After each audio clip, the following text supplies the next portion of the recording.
All right, let's get some promotions out there now.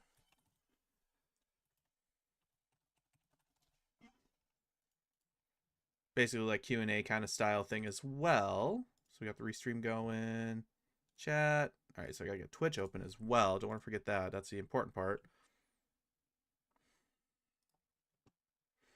See if this is looking good. Just want to check it out. Yep, that's good. All right, so that part's good. So now we got to do the YouTube part. See how that looks. Oh, okay. That's the important part. Oh yeah, I should probably plug in my headphones.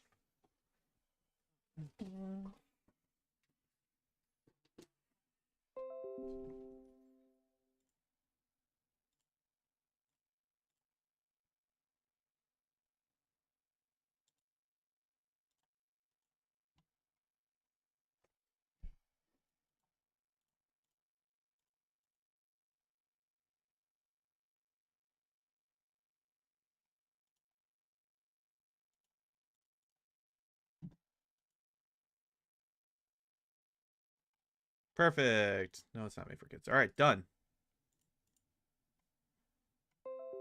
Yeah, whatever. All right, so now let's just promote this shit. Let's go.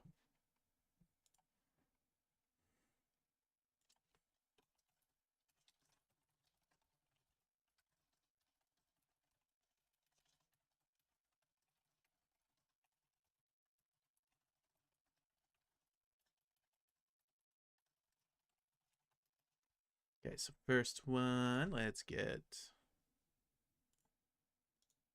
Oops.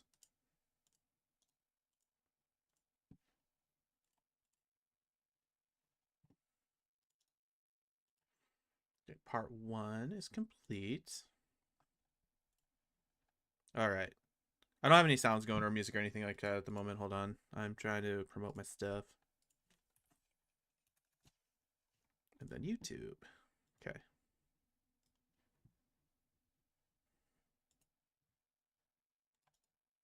Part one is complete. There.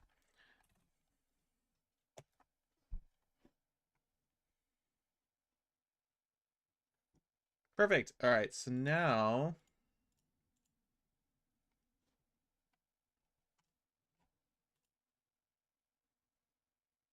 All right. So now let's get that podcast going.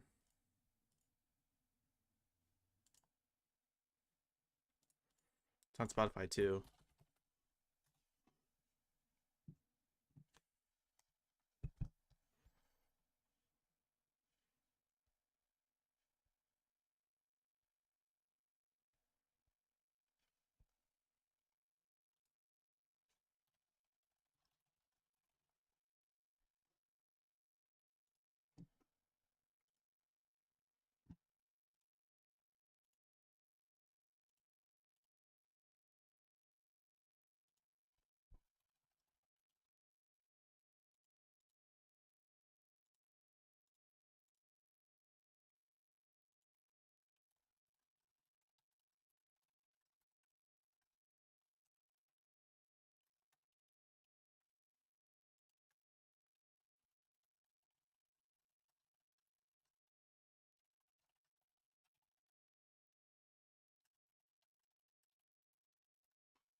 One 177. All right. So we're gonna find 177.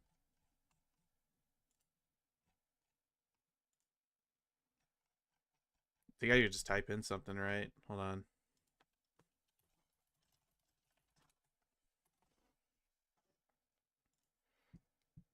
Oh, this one's about fighting. All right.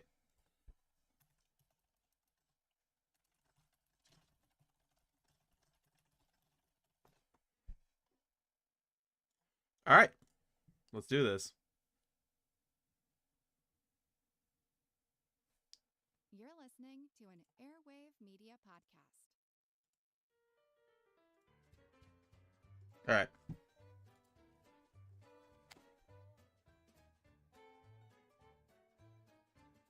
Hello, carnivorous cranial crackerjacks. Welcome to Good Job Brain, your weekly quiz show and offbeat trivia podcast. This is episode 177, and I'm your humble host, Karen, and we are your collectors of creative canvases consisting of cosmopolitan concentration on your canny and crafty commodity.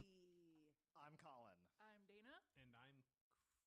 That was from Emily, and she also, I didn't add this in, but she also said, coming at you from Chris Kohler's community of Connecticut. Wow. Hey there. Capital. How you doing? And we have listener mail. This is from Jim. This is listener But yeah, mail. this is gonna be fun. I actually really enjoy this podcast, so we're gonna listen to it together and learn this stuff, you know? Voice of Lumiere from Beauty and Beast, and Lenny Briscoe. from Law and Order. Was in Chicago on Broadway, I believe. And Yeah. he was a baby's dad. Chat box wasn't working, so I'm not gonna bother with that. Yep. So he famously donated his eyes to New York, to the bank. Sorry, to the Oregon Bank. Like his Oregon literal Bank. eyeballs. Yeah. Yeah. John Mulaney famously talked about it in his comedy stand-up.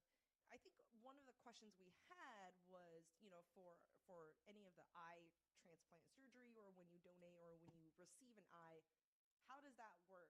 If you're missing a left eye, can you just shove? Because I feel like this should be safe to listen to while streaming. Did somebody finally answer this for us? A couple of people did, but this guy, he is a optometrist in the U.S. Navy. Whoa. Okay. Jim. There we go. All right, says, perfect. There was some confusion if his eyes were able to be transplanted and bring back vision, or if the eyes were able to switch positions left to right or vice versa. I am an optometrist in the U.S. Navy and can tell you that most of the time the cornea is the only useful tissue from a donated eye, so not the Ooh. whole ball. Oh.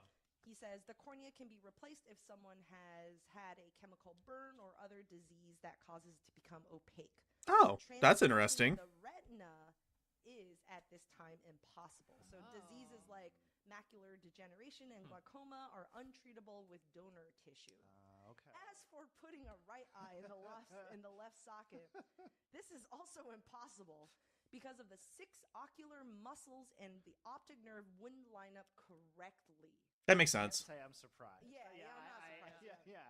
So my theory of just flipping it over would not work. Hopefully you learned Yeah. something about eye anatomy and vision. I am glad we got a.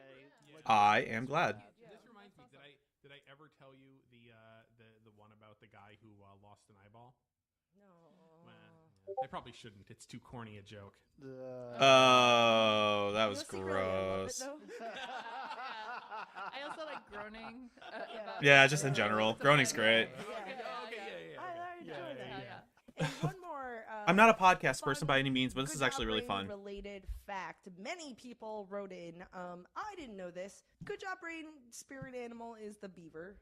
We've mentioned many facts about the beaver. Did you know beavers have orange teeth? No. Like Cheeto colored teeth. Really? I did know They that, have actually. Orange teeth. Huh. Makes our graphic design Yeah. elements really come together. Yeah. Good Job Didn't Brain expect. orange. Yeah. Spirit Nice, color. yeah. Why is this? So that's the thing. Someone They tweeted. eat a lot of Cheetos. They just have like photos of it, and the thing is, it took me like a while to like hunt down the reason why they're orange. Like a lot I don't of know rodents why, but I actually do know have of orange it. teeth, but, Okay. but why? Beavers chew up a lot of wood, and they do a lot of like wood cutting, so their teeth are super strong. And that orange is an outer enamel that it's super strong. It's orange because it has iron. Okay. Oh. Oxide. Yeah. Interesting. So That's cool. It's the iron compound in that layer of enamel that makes it super strong. So when they're born, they have white teeth, and then it grows, and then throughout their lifespan, as they're wearing down the hard orange enamel, Gets then lighter? it gets lighter. Interesting.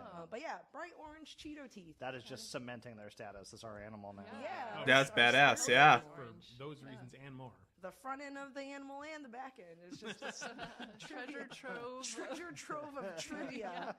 Oh man. Without further ado, let's jump into our first general trivia segment, Pop Quiz. Hot Pop quiz Shot. time. All right. And we did this last episode, and I'm going to ask Chris to do it again because I get to play. Yeah, don't right, usually exactly. play. Yeah, you gotta get mixed up in some of Yeah. these pop quiz hot shots from time to time. So She is a listen, hot shot. folks, this is how it's going to go. We've got what is, looking worse and worse every show we use it. A book, now really just sort of a stack of loose paper, out of a 2003 era home game of Jeopardy. However, I usually flip through these books and find a good set of questions for us. Yeah, a you good cherry pick. category. I do cherry pick because I want to find something that's funny. However, let's just randomize it this time. So, All right. Colin, pick a number between 2 and 30. 17. Okay, great. Dana, pick a number between 1 and 5. 2. And Karen, why don't you pick either single or double Jeopardy? Double. Double Jeopardy. Oh. All right. Colin, pick another number between 2 and 30. 24. 24. This is a Dana, magic 1 through trick? 5. Oh, I got a phone call to make. Whoa, 2 again. Single or double? Single. Single Jeopardy. All right, I gotta make a quick phone Discretion call, is but the better part of valor. Yeah. So that gives me a couple of categories.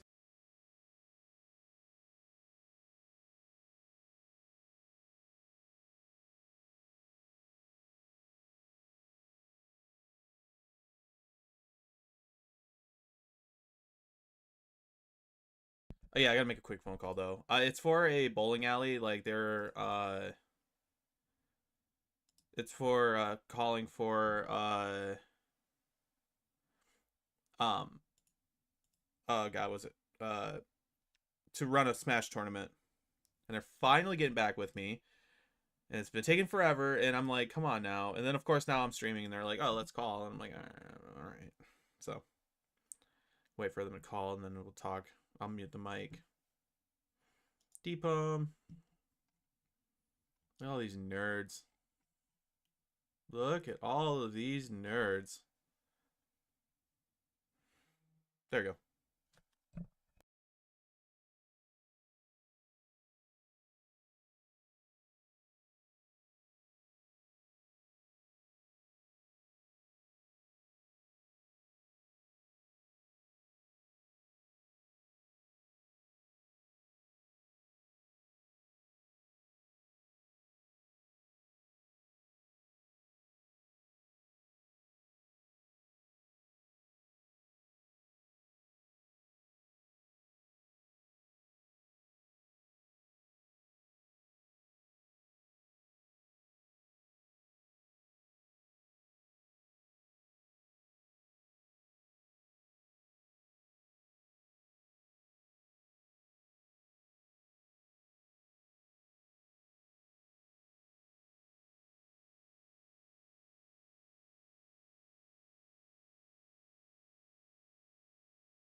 All right, sorry about that.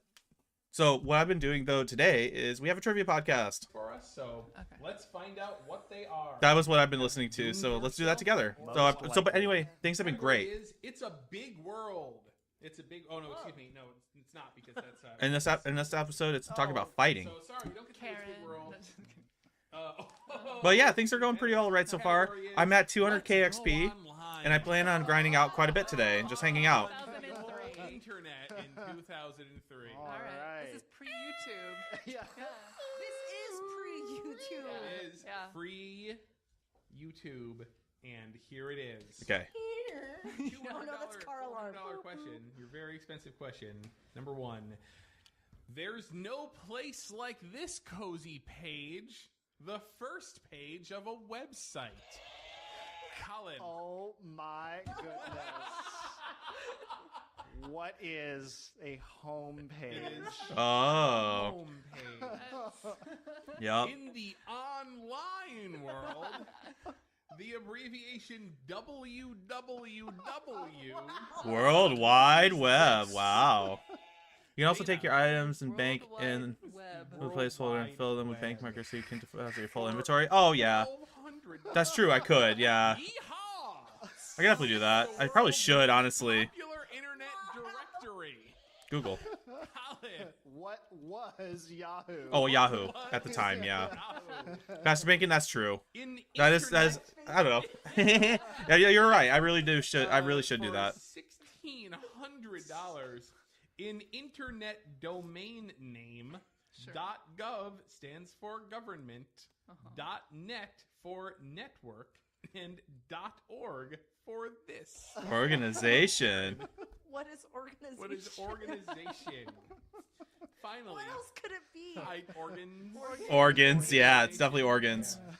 No, that's. I mean, I definitely should do that. $1,000. Ooh. This type of space is slang for the internet. Colin, What is cyberspace? what is Yeah. cyberspace? I don't know. I just thought about doing that today because I know it's safe. Over here. I know it's safe to listen to a podcast like this while streaming. Wow, really putting us on. So it's not the- like on the copyright. cutting edge. That's my biggest issue is copyright. Time This is changes quickly. Pre-Wi-Fi too. Okay. That's mom and dad doing AOL dial. Yeah, like they don't Yeah, know. yeah, They don't yeah. know. Yeah. Alrighty. And game 24, category 2, single Jeopardy is decor. Oh. Okay. Decor. Ooh. Probably hasn't changed that much since 2003. Here we go. Okay. Traditionally, hotel lobbies have these potted trees for detectives to hide behind. What? Really? For That's real? what it says. This must be Traditionally, cheeky. hotel lobbies have these Wow. potted trees for detectives to hide behind. Wait a minute. I think they're being. We can cheeky hear it if you here. didn't know. What is Yeah, it? I know. That's why I have it on. I want y'all to hear it too. I mean, yeah. Who was that? That was me. Dana. What is a rubber tree plant? No. Okay. No, I want y'all to It's hear not it. a That way we can all palm, learn right? things It's, together. It could be. A potted palm. I guess you can grow them indoors. That's your final answer. What is a palm? Yeah. Yeah, what is a potted palm? Oh. Oh, sorry. I was gonna say that too. I was literally gonna say a palm tree. They're just being Are we gonna look cheeky. This this has to be a pop It might culture be- reference. Maybe. Yeah. I was literally gonna say a palm tree. I don't know. What do you think, Karen? Karen doing the research on the Well, I World guess we'll Wide Web. see. No. Karen logging into cyberspace. Are you looking at the most popular It's web just domain? it's just a I think clunky. it's- It's I just a think- reference Is to it a a trope. trope? Yeah, I It's think just a it's a trope. trope. Yeah. Well, then, Yeah. moving right along. I thought it'd be so cool if it was That's if there what- was a feature. one hotel that had a a real story like. They're like, oh, because the detectives need to Yeah. hide in the lobby. Yeah. Yeah, it's just more fun that way. We can all learn things Yeah. together, and I think it'd be a good time. $200. Oh, 200. Here we go. Shelves on these chunks of concrete that include bits of coal can lend a collegiate look. Remember, the category is decor. Yes. Shelves on these chunks of concrete Oh. that include bits of coal can lend a collegiate look. Colin, What are cinder blocks? cinder blocks. Oh, Did Oh. cinder blocks. okay. Oh, That makes I didn't sense. know, but why is it collegiate? Oh, Because that's what you do in your dorm. you make furniture out of cinder blocks Cinder and blocks. boards. You It's just- Yep. like cinder Okay. block I concrete, got confused by cinder that too. block wood. Yep. I got. Yep. That makes Okay. sense. In the late 90s, maybe that was the Yeah. thing people did. We are doing so bad at single so Jeopardy. good. Inserted in a window. It's meant to be seen through. As a room partition, it's not. Oh, interesting. Curtain? What is a screen? What is a screen? Oh, what duh. is a screen? Indeed. Yeah, you can see through. You can't see through curtains. $400. I was thinking more. Yeah, I was thinking of Nationality of designer like those Arnie blinds Jacobs, is what I think. Like those or really like the thin modern ones. style he helped popularize. I didn't hear that one. Sorry. Karen. What is Swedish? No, it is not Swedish. Sorry. Arnie Jacobson. Arnie Jacobson, was- or the what is Danish? what is Danish? Indeed. So this podcast is called Good Job Brain. $100. It's all tied up. The name of this fixture that holds candles and lamps comes from the Latin for to hide. It was Karen Yeah. first. What is votive? No, Chandelier. What is chandelier? not a chandelier. Ooh, that's a good question. Not Ooh, a candle. ooh, that's a Comes good one. from the To to hide. hide. There is a word in English that means like hidden away in, and it's very simple. Oh, Colin, what is sconce? Yes. what is a sconce? Oh, Good job. that was good. That was good. It's a scone. With Yeah. $5,000, $2,003, Colin is the winner. I don't know. I have no idea. I wasn't even paying attention. The World Wide Web. But yes, the world. Yes, exactly. Good job, brains. This week, another Colin Felton topic. Yeah. So basically, what this podcast is, they get a bunch of people who are like trivia nuts. They are big like trivia people. They get people from like Jeopardy on the show and stuff like that. And what they do is, they just take a topic and talk about it for an hour, and then throughout they do quizzes, and sometimes they even like quiz you on like what you just learned. So it is actually pretty cool. Like it is a lot of fun to listen to. And it's definitely something I'm definitely down. I mean, we can listen to one, and then we'll see like if others hop in and they're like, hey, let's listen to another one. I'm also down with that too. But this is it. This is the 400 subscribers. Like, it's also gonna be like, I don't know. I was thinking more of like once more people arrive, we could like have more discussions, like future videos and stuff like that too. I don't know. I've been working really hard at my work, and then I went on vacation as well. So there was less time for me to like, there was less time for me to create a video for this coming Thursday. But overall, though, I am really, really happy that it just the progress being made on this account. Like, here is my total stats. Like, just a little spoiler for a future video. I'm gonna update this here soon, but we are at 1048 with 30 million total XP on this account, and we are also over 1,000 hours in. That is a lot. We are way over 1,000 hours, but we also have a good like collections logs at 82. So I also have one big surprise for Halloween as well. Like, I've been working on that on the side as well. So, but yeah, that's what's going on there. But all right, back to this. Straight from the inner workings of my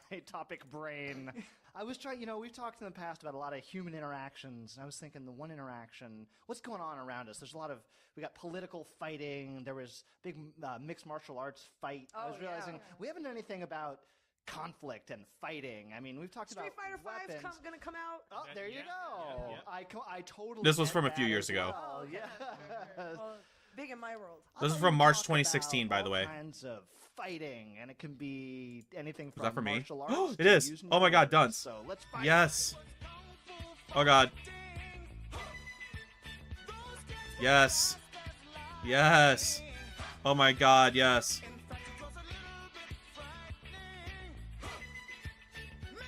There's nothing better than going hand to hand with these patterns. So when I heard this week's topic was about fighting, I was like, what do I know about fighting? And I was like, You're not peace loving, much. Dana. And then I was like, I just Googled fighters and I saw this thing come up. It's like, why are MMA fighters told not to blow their nose during the fight? And I was like, that's what I'm going to talk Wait, about. need to know this. Yeah. Okay. First, Always I red did door. not You know always that take the MMA red door. are told not to blow. I mean, During first the of all, fight? Always during red the fight, door. right? Or even between rounds Oh, in the just fight. at all. Like, why do you not blow your nose? Okay. Okay, I bet all right. we can. Oh, Yeah, I wonder if, so like, close. Guess before you tell us what the real answer. So Yeah. close. Something about like, if you get hit and your nose starts bleeding, but you blow your nose, you might lose more blood. So you want to keep all the boogers in there because maybe there's blood in, or like your brain might come out. Okay, that's my. My guess is That's my it guess. makes No. for bad TV. No. Huh. Hmm. I was going to I don't somewhere know. between those two. Yeah. Somewhere between it's gross and it's bad Huh. for it. I was Yeah. thinking, some sort of health, reason, but I mean, there's blood all over those matches. I don't know. There Yeah. is blood. So it's this. If you get hit in the face a lot, all the veins and the vessels in your face get broken, and your Oh. eye, starts swelling a bit. And when you blow your nose, you're putting a lot of pressure on. Oh, yeah. It's called a Valsalva maneuver, and that's Yeah. basically when you like hold your nose and you blow really Yeah, you hard go in like, there, or when you Oh. spray- Like when you're trying to pop your ears on an airplane. Yes, Right. exactly like that. That puts so much pressure on your veins, and so if you blow your nose and you've had all this damage to your face, What your happens? eye might swell shut. Ah! And so if your eye swells shut, I you're thought you were like gonna at say, a, okay, at a yeah. it doesn't come out. It just, Yeah, I thought you were going to say your eye might just but pop out. it adds like your face, all like the little Yeah. weakened blood vessel, like now Oh. blood. God dang it. Yeah. Oh, So you now, One of the reasons why now you're like your eye, your one of whole why face is one of the swollen reasons why I and stopped. I don't like having my Right, pet out. right. I keep clicking on it. You're fighting. And then you got to be like Rocky, where he cuts his eyelid. Yeah. Yep. Wait, what? I Yeah. never The watched the blood out. movie. Yeah. It was Yeah. in Rocky 2, maybe? Wait, No, so I is think it- one. was I think it in one? is, yeah. Okay. Cut me, yeah. His eye was swollen so shut. He's like, you can't see, Rock. He's like, cut me. He's like, cut it, yeah. So That was two fantastic impressions, one after the other. You can't see, Rock. Cut me. It's like, whoa, all right. Man of 1,000 voices. Yes. And do walking now. Do walking. But yeah. Okay. Yeah. So that's why the old rule is Don't blow your in nose if MMA you- you can pick your opponents and you can pick your nose, but don't but blow don't it. blow your nose. No, One of the things I was researching before I switched gears was the cut man in boxing, which is just really, I mean, I'm not a big boxing fan at all, but the teamwork that goes into making a boxer able to fight, like in Rocky, you get a cut. What do? You got to deal with it. So if you guys have ever watched like boxing right, there we go. highlights, if a guy has a cut over his eye or something, they'll come to the corner, and there is a person on the staff whose job is to Nope. deal with cuts Damn it. and blood. And they have a couple tools in their arsenal, and one of their tools is literally it's just a hunk of metal, super cooled hunk of Oh, yeah. steel, And it they just presses. put it on your cut to reduce the swelling Yep. and help it kind of close up. They'll put in some chemicals It's sometimes. like holding your finger under cold Yeah, water yeah. to get the Yeah, that I did know to about. Close up if you cut your finger. It's but called like, it's called an end swell, hey, because it Oh. ends the swelling. Well, Wow. so they Oh, have to deal that's with cool. hopefully everything. I didn't know that. I didn't know there was a with name cuts, for it. and they also have to cut you. Yes, they might also have to cut you as Yeah. well. Yeah. Yeah. And if you can't stop the bleeding, the fighter can lose the fight because of that. So it's you've got Right. like My goal is to try not today, because that's Or, another like, 10 hours, you but get or a punched little bit more than friction 10 of your hours. skin, But especially on your forehead my and goal your today is lips. try to Yeah. get All the as much as I blood can. covering My your goal face. for the I think week that's though, the vision maybe that 95, really puts it maybe over. 95. If your eye is But most of my totally goal is to get to swollen 94 shut, you by no the doubt end of the can't week. open it, you Yeah. can't see, you I can't wipe learned- anything away. At least get a million Cutman XP will would be use good. Vaseline pretty liberally because it makes the skin more elastic, so it won't tear open. So roughly like as 9 well. hours. I We'll get a learned, million that XP. fighters, you think? can't do too much because Right. it becomes an advantage. But fighters will put Oh, no, not even Vaseline in close. their No, I'm dumb. eyebrows to keep blood Well, it's from 30 getting hours. down It's to like their roughly like eyebrows. 20 something hours at It's- this rate. It's bloody, gruesome They need business. little eyebrow visors. Yeah.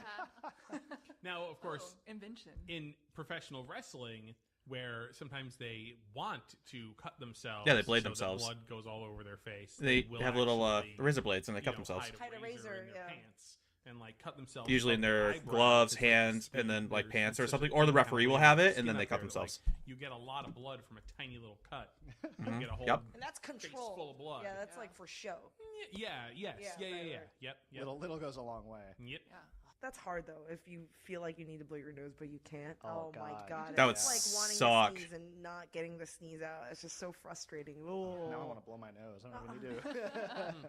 This episode is brought to you by IXL Learning. IXL Learning is an online learning program that enriches your homeschool curriculum. School and education may look different for everyone. If you're homeschooling kids because they're on a different pace or even on a different path, IXL is a great program to help them get the exact support they need and meeting them where they are. It offers practice in math, English language arts, science, and social studies, and most importantly, encourages students to be curious. For kids, IXL provides interactive practice problems, educational games, video tutorials, awards, and for caretakers and educators, it's easy to use, time-saving. Everything is organized by grade, subject, topic, making it simple to find activities for the exact skills you are covering. So, make an impact on your child's learning. Get IXL now. And Good Job Brain listeners can get an exclusive 20% off IXL membership when they sign up today at made it in time. IXL.com Hello. /GoodJobBrain. Visit We got Good Job Brain. www.ixl.com We're listening to Good Job Brain, so /GoodJobBrain let's to learn get some the stuff most today. Effective learning program out there at the best price. Stay curious and happy learning. Well, I mentioned professional wrestling, so let's just forge on with professional wrestling. Oh, yay. A segment that I'd like to call Wrestlers Go to the Movies. Oh. Everybody goes In to this, the movies. everybody goes to the movies. All Over the years, many professional wrestlers have starred in feature films. So I'm going to name the movie, All right. and you are going to tell me Oh, God. of the professional wrestler who starred in said film. Okay, I got this. All right. This is right up Karen's alley. It is. Well, I mean, I only followed wrestling for late '90s, early Right, 20s, right, early right, 2000s, yes. Probably but- fine. In general, these are films that starred those wrestlers, or at least feature them in a prominent role, rather than like, oh, this guy who was a professional wrestler is in the background. Extra. or whatever. Okay. They made memorable appearances in these films. Let's just say, recent film, Guardians of the Galaxy. Batista. Dave Uh, Batista. Karen. David Batista. Dave Batista, yes indeed. Yep, In his he was Drax. Star-making turn as Drax. The Yes. He was Destroyer. so good. He was very good. Yeah. He was good. Mr. Nanny. Dwayne The Rock Johnson. Dana. Is this Hulk Hogan? This is Yeah. Hulk Hogan. Yeah. Yes. Oh, He starred in no, I was Mr. thinking of the Tooth Fairy. But was in Yeah. Mr. Nanny. That's right. No, Dwayne The Rock Johnson was the Tooth. Or no, was that Vin Tooth Diesel? Fairy. Oh, Oh. Karen. This is The Rock. This oh, is The there we go. Rock. So I was right. So there was that. I was right on that one. In as the Tooth Fairy. Yep. Okay. G.I. Joe, the animated movie. Oh. G.I. Joe, The the anime. G.I. Joe. Sergeant Slaughter. Animated movie. So was he a Colin? voice or character? Jesse Ventura. It is not Jesse Ventura. It's Sergeant Slaughter. This is a WWE wrestler who was also a G.I. Joe character. Oh. So that's another Oh. phrasing. Oh. Dana. Sergeant Slaughter? Sergeant Yes. Slaughter. Woo! Of course. Wow, was that a partnership between GI Joe and WWE? I think so, yeah. I'm not exact. No, WWF at the time. Oh, I'm not okay. exactly sure how it all worked out, but yes, he was a GI Joe. And if they figure. say Spider-Man, then Yeah, it's right. Macho Man Randy Savage. The Expendables. Oh, God. which one? Roddy Piper. Many That- action film stars. Which one was I'm the trying to professional think. wrestler? Right. I think. Man, okay, let's just go. I think it's Roddy Piper. Mhm, Sure. mhm. Oh, that was just the Who whole is that? Barnyard Symphony. Who was that? Was Colin? that Triple H? It's not Triple H. Karen. I was just gonna say Arnold Schwarzenegger. It's He not. wasn't a Or he- professional. Oh no, really, it's a person is most closely identified with being a professional wrestler. There are certain, like Yeah, Donald Trump was at WrestleMania. yeah, Right, we're not exactly. gonna- That's yeah, what I yeah, meant. yeah. Like Right, he right, made right. an appearance. No, it's Stone Cold Steve Austin. Oh, fuck. I've never seen those Man on the movies. Moon. Man on the Moon. I don't know this one. What movie is That was the What movie the is Andy that? Kaufman Andy one. Kaufman. Yes. Oh, Yes. Jerry the King Lawler? The wrestler who Oh. played himself in the Yeah. film. It's Colin. Jerry Lawler. It is Jerry. Yeah. King Lawler. Let's Yes, go. yes, yes. Predator. Colin. Jesse, the body Ventura. Oh, Yes. that's right. That one's Jesse, yeah. They Live. Colin. Roddy Piper. Roddy Piper in Oh. what is They Live? Is that a horror It's a movie? John Carpenter parody horror film. Yeah, okay. he's Yeah. got the glasses where he can see the secret mess. paranormal. Yes, Right. Yes. right. Yes. Okay. Yes. Spider-Man. Oh, that's Macho Man Randy Savage. Tobey Maguire Spider-Man. Oh, Colin. was that Randy Macho Man Savage? That was Macho Man. Or sorry, Randy Macho Man Savage Randy Savage. as Bonesaw McGraw. Bonesaw! Professional wrestler. Yup. Bonesaw. I don't remember. Yep. Yes. Cool. Bonesaw. Really, really enjoyed himself. Yeah. Magic Mike. I knew that was Karen. Yeah. Kevin Nash. Kevin Yup, Nash. Kevin Nash. Magic Mike. That's Yup. AKA Diesel. Yep. The Princess Bride. Oh, Andre the Giant. Andre the Giant. Andre Yeah. the Giant. We hardly knew ye. Okay, finally, I'll be so impressed if somebody gets this, but I really just want to talk about this. Sure. The Godfather. Whoa. They got you win automatically if you get this. So because this is here's a tough question. Was this person a wrestler during like Yeah. okay. This was a well-known professional wrestler who then played a role in The Godfather. Bruno Sammartino? Not Marlon Brando. Maybe? It was not like Al Pacino. It was a professional wrestler. Captain Lou Albano. I Oh, wish he was in The Godfather. that's a good guess. Yeah. Wow, okay. Man, you got to place this. What was Godfather 1972? 72. It can't be Ric Flair. So Bruno? Karen. Vince McMahon. No. Oh, that would be good. No. So, the gentleman's name is Lenny Montana. He played Luca Brasi in The Godfather. Oh. I don't know who that is. He sleeps with the Don fishes. Corleone. I am honored you invite me here. Yeah, I have no idea on that one, honestly. Okay. You're right. So, he was a professional wrestler, very well known in the NWA, before, in the 50s, 60s. After professional wrestling, or possibly concurrent with professional wrestling, he actually did some bodyguard / arsonist work for an actual mafia family. Oh. He talks about this. He said that one of There's his a documentary about techniques this. was to tie a tampon to a mouse, dip it in kerosene, light the tampon, and then let the mouse run through a building to set the building on fire. Yikes. Whoa. Yeah, Poor so mouse. actual mafia arsonist / professional wrestler. Hope everyone's having a good day, though. Played Luca It's Brasi. Yes. I've had a good day Yeah. so far. I went and got Helpful Qdoba. life hack. I went Good and did a job. long walk today and I had a lot of fun. The mouse, the tampon, and the kerosene. Sounds Your like life a will great never be plan. the same again. That's a, Yeah. And I got my new Look plugs up in the today, animal. so you can Buzz see. post. Like, these are bigger than the ones I had prior. Burn this house down. Please baby. consult your local ordinance. So I'm pretty excited about that. I got these larger ones in. God. I can't really see it that well, but I got bigger ones in today. I got 12s in as He was a opposed train to wreck. That's true. I have 12s in currently when I'm at 14s in. So these are my 14s that I had. I bought an extra set because one of them kept falling out, and then I found out why. So it makes sense. Assembled an Expendables like group of the most baddest ass dudes in the world, and then accidentally blows them all up with homemade C4 after the extended montage of him assembling them. And it was guys like Mark Henry and some other. They were all wrestlers. Woo. Nice. Nice. Well, I have a quick quiz about fighting. Of course, first thing that came to my mind is martial arts. I grew up with all the gems of Chinese and Hong Kong action movies martial arts. So, of course, I made a quick quiz about just random grab bag of Asian martial arts. Oh, The movies or the actual martial arts? oh, sorry, I didn't hear much because I was on ad break. Oh, it's all good. Some Ninja Turtles in here too. Okay. No, just basically, these are my old plugs that I had. I bought extra ones because my right ear kept falling out. But yeah, so I got little, Turtles, you got know. 12s in right now, and then the next ones are 10s. I'm gonna have you guys. Let's do a write down quiz. I'm gonna have you guys write down these answers. One more post-it, please. You know, I almost did. You know how I used to do the 30 seconds on the clock challenge, where you try to list as many blank as I say. Well, thank you, appreciate that. I know, I love it. I think I needed them for a while, and I plan on getting them to the size of a dime. Pokemon round all Right, over again. right. That's my plan. Pooter, pooter, pooter. All right, question one.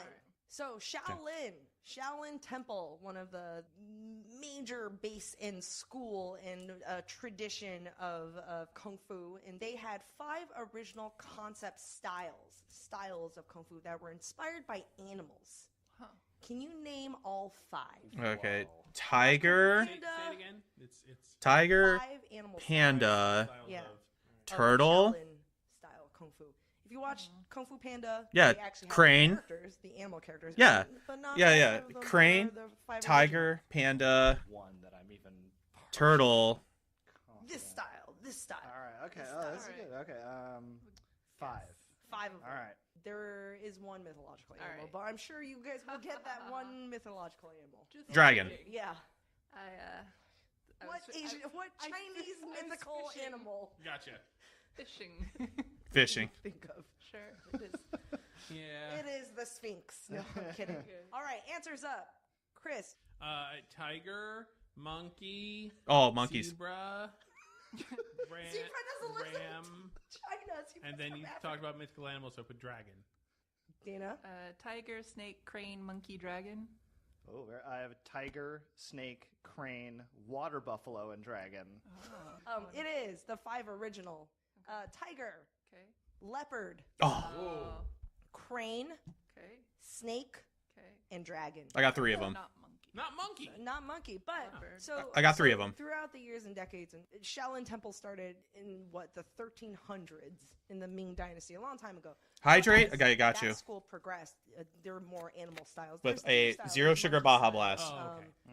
And Panda style. there is actually no Yeah. panda style. There Oh. is bear style, but no panda style. Interesting. Okay. Yeah. I actually had bear written down and I crossed Oh. it out. 3 tick Taco Bell. It's not one of the original. Oh, okay. Now it's expansive list, but those are the 5: tiger, Yeah. leopard, crane, snake, dragon, I figured and there'd be a lot of overlap between tiger and leopard. Yeah, and I think certainly if you're in America, born anytime in the last 35 years, you know Shaolin from either Kung Fu Panda or. I'm gonna try when I travel to the States. It's very good. It's very good stuff. It's yummy. Yes. All right, we mentioned this on our last episode, but I'm going to ask it anyways. What movie released in 2010 caused some localization controversy due to its title? All right. Released in 2010. 2010? Some localization controversy where? Due to its title. Just awareness. Just in general? Yeah. All right, answers. I don't know. The Karate Kid? The Dayton. Karate Kid. I wrote Kung Fu Hustle. Oh. You're gonna change I it would have to changed it to It Karate is Kid. the Karate Kid. Yes, Supposedly the the remake. Jaden Smith Jackie Chan version. Yes, Yes. the 2010 version. So it's called the Karate Kid, a remake of the original. the Oh, Kid with that's Ralph right. Macchio And what's his face? Pat Morita. Pat Morita. Karate is Japanese. It is. And Jackie the new, Chan. the Jackie Chan is Chinese. It's Also, not the whole Japanese. movie takes place in China, China. where So, Jaden yeah. does not practice karate, but practices kung fu. Yep. Yeah, that's why it was renamed in Japan as The Best Kid. And the Chinese title is Kung Fu Dream. Hey, there we go. Oh, that's a nice. There we go. Yeah. At least it's accurate somewhere. Yeah, Yes. it's not in America. That's not accurate. But yeah, so yeah, karate, Japanese, kung fu, Chinese. There's I watch a lot of Sesame Street now. I don't know if you guys know this about me, but I watch a great deal of Sesame Street. Without They- your child. Without my With child, that. when he's home, and says, "Yeah." There's a Cookie Monster parody called the Biscotti Kid, and, Oh. and once he gets the belt, which is a black and white cookie with a yin yang symbol on it, at the end they're just like, "You are now known as the Biscotti Kid until someone replaces you in the sequel or the remake." Oh, wow. Nice. I love Sesame Street. Sassy. Sesame Street's pretty good. Sesame Yep. Street's great. Karate, fun fact, originated in Japan, but specifically in Okinawa. Oh, okay. In Okay. Okinawa. And it That's means where they go. empty orchestra. Oh, wait. No. Yeah. That's where they go in Karate Kid Part 2. They go to Okinawa. Actually means open. It means empty Empty hand. Yes, I know. Oh, yes, okay. yes. I was winking very hard, but yes, in case that didn't come across. Karaoke, Yes. karate, yeah, empty orchestra. Okay, I need you guys to detailed inventory weapons list of all 4 Ninja Turtles. Oh, okay. Oh, the cartoon. God. It differs in the Nunchucks. comic, but tell me how many of what weapon they have. Oh, What? I see. What? Man. Whoa. How many of each? Wait, what? Is it a pair? Is it just one? Oh, shit. What do you call those forks? Just to brush up on our TMNT. So, there's yeah, we have Leonardo, like a staff, There's Raphael. then there's Donatello, nunchucks, and then and there there's a lovable is Michelangelo. It's tough. It's tough. what are the Weapons so one of them has like 2 inventory list. swords. Whoa. I don't know they're Alright, like katanas, answers but up. I'm just gonna have. well, I'm gonna okay, pause this for a hot Donatello, second. So they have like the katanas, and then obviously there's the ones with the forks, and that's the one that Melina uses, but I forgot the name of what those things are called. But I think every one of them has. I think the one with the nunchucks are. The ones with the nunchucks are just a single, and the staff is single, and then the other 2 are pairs. has a The bow or staff. 1 bow from Chris. One. stick from Stick. That's Dana. fine. That's fine. That's one. Bow 1 for Colin. Correct. He has Okay, all right, one okay. bow staff. bow staff. Michelangelo. Nunchaku 2. Nunchucks 2. Raphael. He has Stabbers. Stabbers. Stabbers. I'm gonna go with that. Yeah. Okay. I put 2 side. Yeah, Parasite. yes. All right. Oh, the tricky Psy. one. Leonardo. He has a katana. I put 2 because I thought he had 2. Dana. Said blades. How many? 2.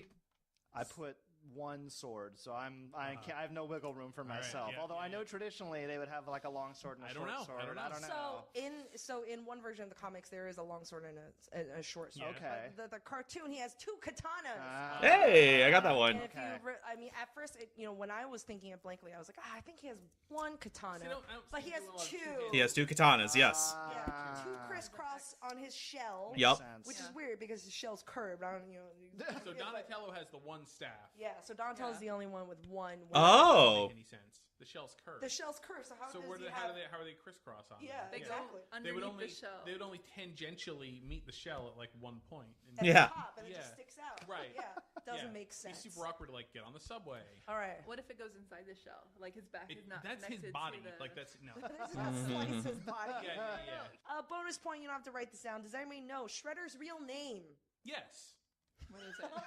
Chris is almost offended that you asked. Yes, I know. Think about I it. have. I Yeah. don't. I don't What's know. his name? Oroku Saki. Yes! All right. Good job. I was going to say Gene. I did not know that, honestly. I wasn't a big, like, Ninja Turtles person growing up. Gene. Gene.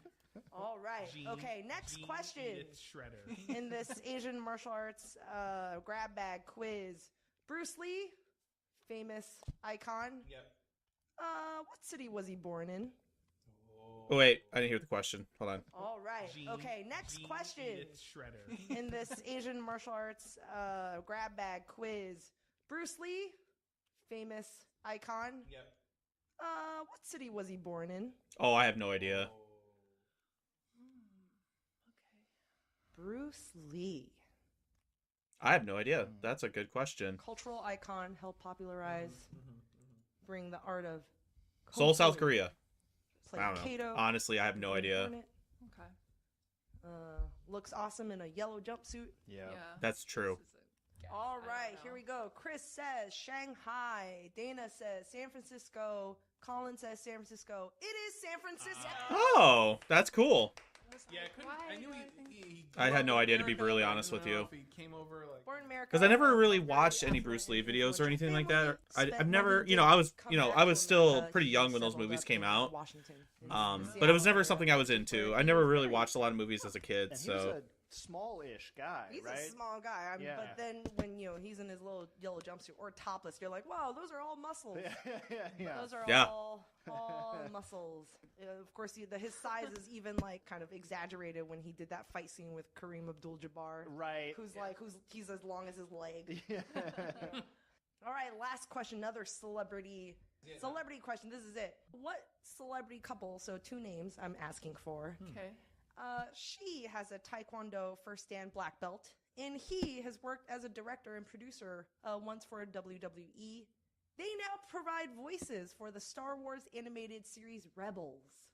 oh, I have no Both idea. of Pretty them. couple. Celebrity couple. They're married. No clue. She kicks ass. 'Cause I don't know She's much about got, Star Wars first either. dan black belt in Taekwondo. He kicks ass because he worked for WWE. And now they both work as voice actors for the same Star Wars show. Yeah, I have no idea. Wow. He was a wrestler or no? He worked as a director and producer. He's director He's and not. He's a producer. big fan. Big wrestling aficionado. I don't know. Are these people you think I would know who they are? Oh yeah. Here's the clue. Really? There's a really good reason why she has a black belt in Taekwondo. Very 90s centric couple. 90s. They met because they were both in a movie, in a 90s movie. Oh, All right, I have no answers idea. up. Chris says Hilary Swank and Mr. Hilary Swank. I know. I like where you're going. Yeah, You're like, yeah, oh, you're like, there's a she reason. perfected her role or something. Indeed, yeah.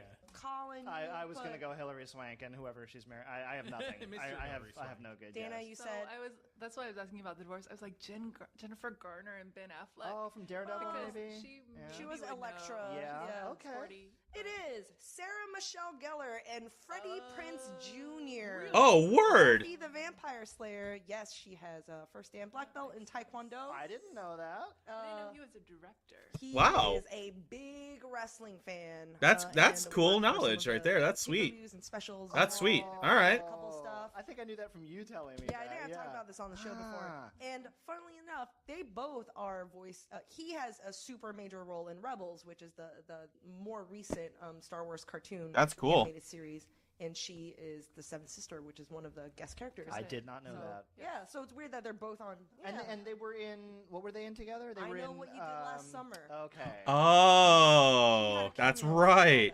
that. Okay. Did she? Yeah, she was. I know on that the movie, for actually. One scene, and she rolled her eyes, and I only knew that because I saw that 3 days ago. Okay. Well, good job, you guys. Let's take a quick break. A word from our sponsor.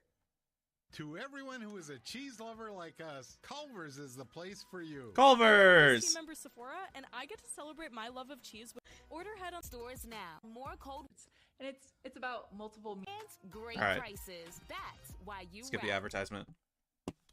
Welcome back. You're listening. Good job, Brain. This week we're talking about fighting. Them fighting words. So that's funny you said fighting words because I actually have a quiz called Fighting Words, and it's about multiple meaning words. There are a lot of slang words about fighting that are loaded with lots of meanings. I'm gonna give you a definition for the word, and then you tell me what the fighting word is. All right. Got it. Okay. Okay. So for example, Yeah, give us an example. here's an example: a drink made with fruit juices, sodas, spices, and sometimes liquor Punch. is a punch. Punch. This Oh. one will be Yeah. easy. Okay. There's a couple weird I was ones. thinking, I was like probably. a sidecar. You know, Yeah. No. Punch. Lightning round. We'll go fast. Okay. All right. Okay. A tough-skinned terrestrial mollusk. Tough-skinned terrestrial mollusk. Typically. Oh, yeah, sure. Yeah. Oh. A slug. Slug. Yeah. Oh. I was thinking, That's good. That's good. Okay. Yeah. Okay, now Coconut my crab. brain's starting to register On now. the social networking site Facebook, attract the attention of another member of the site. Oh. Chris. Poke. Poke. Oh. Yes. A type of popular music of U.S. Black origin in which words are recited rapidly and rhythmically. Colin. Rap. Rap. Mm-hmm. A garment for the foot. No. Karen. Sock. Sock. There you go, Yep. yeah. Sock 'em. Yep. A short printed or written diagonal line, typically separating characters or figures. Chris. Slash. Oh, but that's not the one I was thinking Oh, I of. was thinking slash That's what I was thinking too. too. Read it again. A short A printed... short printed or written diagonal No line, line. typically separating characters or figures. Not Stroke. Oh, stroke. Yeah. Okay. Yeah. A container with a flat base and sides. Colin. Box. Box. Oh, Jesus. So silly. Jesus. I feel so stupid. I was thinking cylindrical too. Right. Yeah. I was like, a Hi, Wolf. bowl? G's on. A device. G's on forum says, well deserved. I don't have time to watch this stream, but I'll join later. Good luck. Hey, thank you so much, Robin. I appreciate you. Colin. Clip. Clip. Yeah. Thank you. I appreciate that. The end part of the I'm very sleeve. happy. Like, I'm just here chilling. Chris. We got a clan versus clan. An obstruction blocking a hole or pipe or something else. Blockage. Plug. Plug. Oh. Nice. But Last all right, real one. quick, I'm gonna pause this. Yeah. So my goal right now is just like we're just hanging out, listening to some trivia podcasts, and just hanging out. And then once more people show up, or regardless, I'm probably gonna go over and discuss like my future videos at some point. But there's one that's a surprise. I don't want to spoil that one. That's the Halloween one that I'm working on. But I'm really happy about that. I am happy, and like I said, I greatly appreciate you dropping in, Robin. Thank you so much. But I'll probably be on here for a couple more hours at least. I don't know. We'll see how things go. I'm feeling all right now. I've been on for, I think, an hour now, roughly, give or take. Let's see. I can check real quick. Yeah, almost an hour. So I'm having fun still. I'm just chilling, doing some mining, of course. So, like, yeah, we're just listening to the podcast, hanging out. So, but yeah, I appreciate it. Thank you so much. To play jazz or rock music in an unrestrained style. Karen. Jam. Oh. Ooh. That's not the one I was thinking of. But I don't think That's good. jam is fighting though. To play jazz music in an unrestrained Style. Not riff, no. Oh, Scat, riff is good. Boogie. No, to play jazz music in an unrestrained style. It's not jam. You know, like Yo, the what up, kids in Sebastian? the, Oh, thank you. cartoons would talk about that sometimes. Like they talk in the old slang of the day, the jazzy. Yeah. Jive. No, blow. Oh, to blow. Like To they blow. Sure. Oh, that makes Yeah, yeah. sense. All right. That was Welcome good. back, Sebastian. That was good. Basically, so I'm going to pause So the if you guys podcast. were- We're listening to a podcast right now that's talking about trivia about fighting and just fights in general and stuff. So we just learned about the 5 things or the 5 styles of Shaolin fighting stances, and then we also learned about why don't MMA fighters blow their nose, and on top of that too, there's like other little small factoids that are in there. So it's been to fun so far. compile a who's hot list of the founding. But we did it. We got fathers today. I know you Right do. now, But yeah, number 400 one subscribers would on my probably go YouTube. to And if you Alexander haven't subscribed yet, Hamilton. like I will I post a think link. so. But I He's hot appreciate right everyone now. hopping Yeah. in. I But I'm thought also you streaming meant, on Twitch like, as looks. I well. was like, how do you guys- So those that are here watching the VOD, look like? I'm streaming on Twitch as well. On that list Yeah. too. Popular. Oh, okay, got it. I was in my head Yeah. wasn't hot or not. Yeah. But yes, in case you don't own a TV, read the news, or know Karen Chu, Hamilton, the musical, I think has made him pretty close to a household name again. Don't blow the nose because the At broken least nose here. causes So them to Karen, puff I'll up their hopefully eye. as we Yep, go that's what through they this, said. segment here, Because if you we'll blow do your a nose, background, fill in because some details. when you get because- so what they said was because you get hit in the face that when you blow your nose it causes more strain in this area because obviously everything's right here and it's going to cause more strain and it swells your eyes because of your blood vessels and your veins. well acquainted with the Hamilton musical and that you've done a lot of What research. is your segment about? I My don't even know. segment, I'm talking about one of the most important and consequential Oh, shit, I'll have to look that debates up. in American history. Of course, the duel to the death between Alexander Hamilton and his rival Aaron Burr. The beef. The beef. Beef. A lot of beef. This was huge beef, yeah. So Alexander Hamilton, in case you are unaware, he was not a president, but he was a very important figure in the early days of our country. Treasury Secretary, founder of the Federalist Party.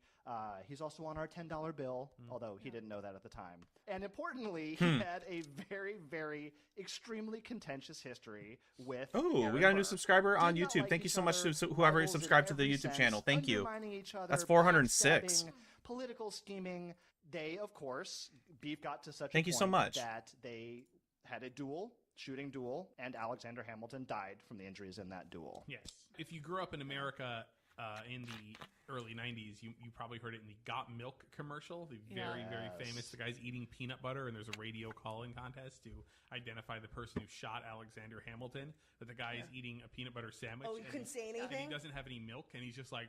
He's across from a and he's picture. trying- Oh yeah, Right, that was a right, good commercial. I remember that. and, I think that was the first but he Got doesn't have Milk any commercial. milk. I think it was. It may have. I remember that been. commercial. Pre-celebrities. It was certainly Yeah, it was it was pre-celebrities. aired all the time.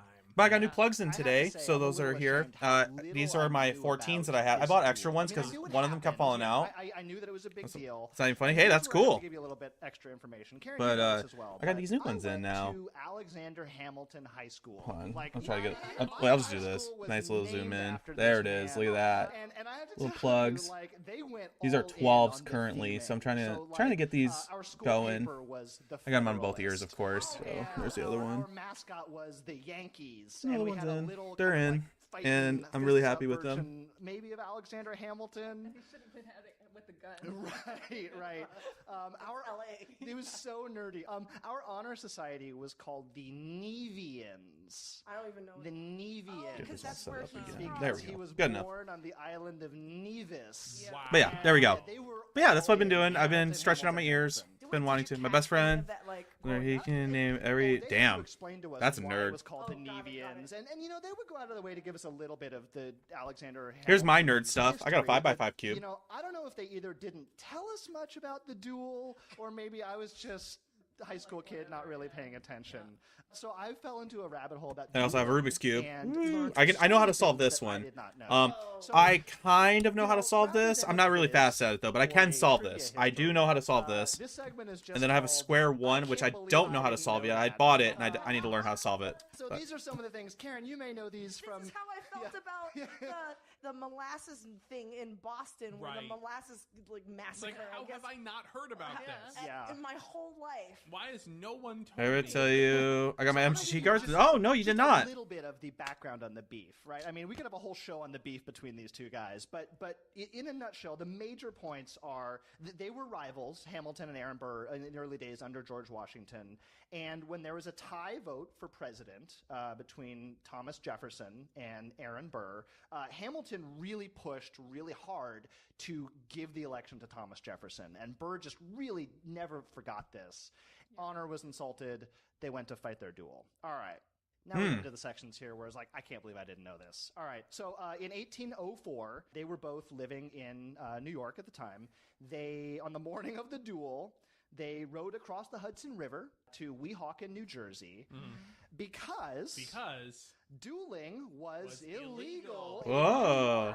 New York. Of course. Of course. I can't believe I didn't know that. Wow. Yeah. I love on the one hand, like the really kind of gentlemanly, high-minded approach to, we have to obey the letter of the law here before we go. Sixth stream. Hey, thank you so much. Audio.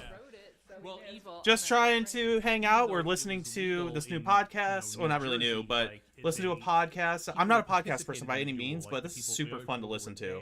It's just a trivia podcast, and then we're just, here we are. We are streaming mining, of course, but this is a clan versus clan skilling competition, so that is our plan. And all of them, for almost every duel. But I that appreciate happened that. Thank you so when the much. Jews were outside of New York, Check they my turned emails their real quick. If I got heads any around. emails So back. nobody saw turns the their head around. actual duel. Yeah. So no one can Nope. say. Got nothing. No, thank you so much. Like they can only deal with it when the gunshots were fired. How'd you? Yeah, and I had no You idea got this. about this level Got this to of 99, man. Hey, thank you. Yeah, this is tweaking, my this is my the hardcore legal account, of course, aspect and my of it. hardcore And for a level lot 3 of these account, duels, and you I'm would at talk 93 a big currently. talk and you would accept My goal is to get to challenge, 94, but your and then I have to seconds, sort of work on behind a the side scene are trying to project sort of smooth with this things account over. They're like, okay, we're gonna save that I'm face looking for forward you to showing guys. y'all, and then And that's if your when seconds were unable to come to a, that's when negotiation, you would, I'll in go fact, back to probably show up mining and some more. do I do your want mining to duel. be my first 99, but no thieving idea is about the kind of protocol that kind of went on, good. like the Especially steps Varlamore of thieving. Have a good one. Hey, dueling. thank you so much. Like, they dueled, which I means that appreciate they both- ya. Maybe you've seen something. In Thank a you movie so where much they, for dropping in. Walk 100 paces, then turn around and fire. Right. But it's not as if they. Yeah, we're just like, it's just turn it's on just gonna be each a other fun and day, bang, relaxing. bang, all over, Talk about future content and stuff. They come out and they have a predetermined distance that they measure off ahead of time. You stand at the distance and you get the command to go, and you have some sort of options. Like you can raise your weapon, you can fire. If one person misses, it's up to you. You can basically forego your shot if you want to sort of take the high road, or you can go ahead and just open up at the other guy. Right. Yeah. I did not know how close together they were. They were 10 paces away. Yeesh. That's like 30 feet. Liked and stuff. Oh, thank you so much. I appreciate that. Hit the other guy Thank at you. that distance. I think mean, that I puts just me at imagined- 406 or 407. I don't think know you were what my I thought. I guess 406. I imagined that there was I'll find out here some right now. reasonable chance that you got to be a pretty good marksman. 407. to really Thank have a you so chance much. of, I like, appreciate no, that. And hope no, you enjoy don't my even worry. videos. Hope you enjoyed my hardcore Iron Man series videos. I also have other videos out there as well, and I hope you really enjoy them. Together, their seconds rode on sort of an Thank you so much. apprehension I greatly board. And appreciate that. There's some dispute exactly over who fired first. There's some dispute exactly over what unfolded, but they each did get a shot. But yeah, we're off. 52% of the way to I know 99. that We're at Hamilton 7.4 missed million badly. mining He XP, missed so 12 feet above Aaron Burr's head. 12 feet above his And head? there is some Jesus. question about why and what happened here. Right. So what have you guys heard about this? Well, that he could have A, just totally missed him, or that B, he could have intentionally misfired as a way of trying to bring closure to the duel without anybody getting hurt. But I'm also we streaming don't on Twitch really as know well, what so if you want to hop over to the At Twitch, least some I'm of his probably going to change my tag contemporaries on believe Twitch as that well, what just a happened Big is, Wolf or it something is like that, not if it's uncommon available. for- they- I don't know, I'm first still of all, in the they're air. using I'm still dueling trying to decide if I pistols. want to, These are because pistols RSRT Gaming is designed something for I enjoy dueling. It's not having. just whatever I don't firearm really you play a happen to whole have lot around. of games anymore. I So mean, it Rivals had 2 kind is of probably like a coming two-step out, trigger. So you but can sort that's of, like, about it. Set it, and then it's got a real simple touch to fire the shot. There's some speculation that perhaps Hamilton didn't realize or wasn't aware how easy it was going to be to fire, that he may have just been raising his pistol and didn't mean to fire, and that's why it was so far off. It's also possible, that thought maybe he got shot, and then as he was falling, fired his shot. It's unclear, but either way, he missed badly. Yeah, Hamilton the musical like paints it one way. It could be another way, but from the musical, what I learned, Alexander Hamilton did grow up to become a great marksman. Yeah. So for him to miss, it is a little bit strange. Yeah. That's pretty And this was cool. not his That's a first cool duel fact. Yeah, either. it wasn't. And So then that brings up the question, like, okay, so could Burr have spared Hamilton? Perhaps, like if the shot Oh, sailed above 1050, his head, nice. he could have maybe decided not to. He did not spare Hamilton. He shot him in sort of the lower torso area. The bullet lodged near his spine. He didn't die right away, but he was mortally wounded. Yeah. The next day after the shooting, reportedly Burr said that he would have shot Hamilton in the heart if he'd been able to see better. But there was too much mist in the air. So, I mean, he was not feeling, at least expressing any guilt the next day. But he's like, Damn. I wish I had killed him quicker. some historians also say that he was trying to miss, but then it ended up hitting him. Right. Like he was doing Yeah. the same thing of firing away his But he shot, accidentally but hit him. accidentally. Oh. Who Even can though- say? Who can say? And he Yeah. also wasn't the best shot in But his why would military he career. say that he wanted to shoot him better than I meant to do that. You're trying to save Just face own at it. that Yeah. point. The last thing you want to say to people as a politician is, Yeah. I was trying to miss, but I Yeah, effed exactly. up and I It's didn't like, miss you him. know, actually, I have remorse for shooting him. Yeah, you know? just go all in. You hit him and be like, well, I mean, I wanted to hit him. Some remorse might have been. But yeah, a look smarter at that. move for 407 Burr. I now, mean, y'all. in the long run- 407 in the subscribers long run, on he ended YouTube. up We are getting that much not closer to the actually getting 500, punished, but he which is was, awesome. Which is was, so tried. awesome. I He am was so accused thankful. Oh yeah, this Yeah. destroyed his It political absolutely career. destroyed his political career. It surely did. And as you alluded to, you're right. I mean, Hamilton, incontrovertible, the night before the duel, he wrote a letter basically saying, I don't want to duel. I don't approve of dueling. It's against my morals. But I'm afraid to touch I've my got webcam no to choice. fuck Like, it he's up. kind of boxed in, you know. Here are two things that happened before the duel that I think really informed this, and I'd never heard of either of these events. One, I can't believe I did not know that 3 years before this duel, Hamilton's son Philip was killed in a duel defending his father's honor At the same place. by a supporter Oh. of Aaron Burr. I also Wow. that Alexander Hamilton was involved in, if not the first, scandal. one of the first sex scandals in political history. Hell This is yeah. bananas. American This history. blew my mind. Yeah, sorry, American political Yes. history. Yeah, I had no idea that he had a 3-year-long affair with a young woman named Maria Reynolds. Her husband knew about the affair and blackmailed him, blackmailed Hamilton, basically, and Hamilton paid him hundreds and hundreds of Oh, I didn't know I dollars dropped over the this. years. Let the affair Whoops. happen. And still let the affair happen. Maria and James Reynolds eventually divorced. Her attorney, Aaron Burr. Aaron Oh Burr. my God. Yeah.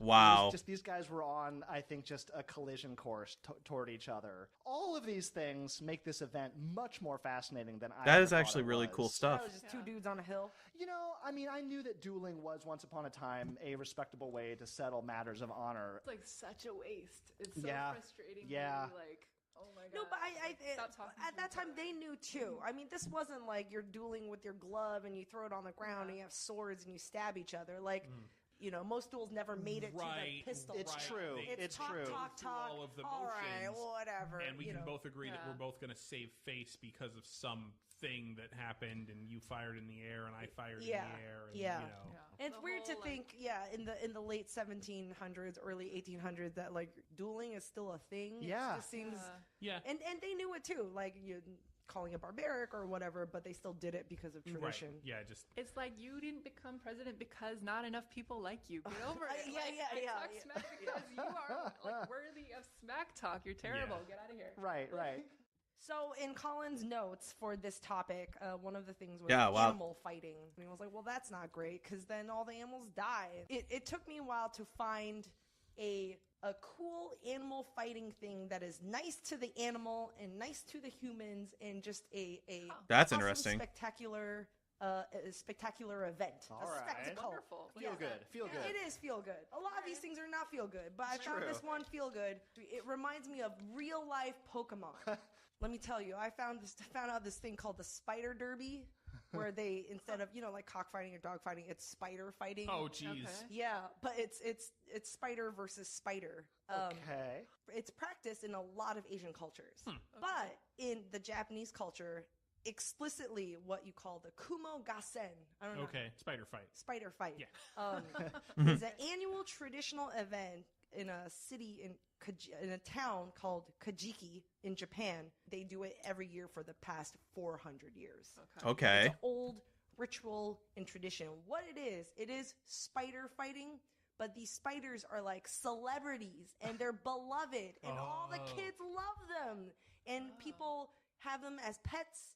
These spiders are called samurai spiders. There's like this whole kind of like revered sense of these spiders. Like they're respected. They're samurai spiders, and they're probably as big as half of your hand.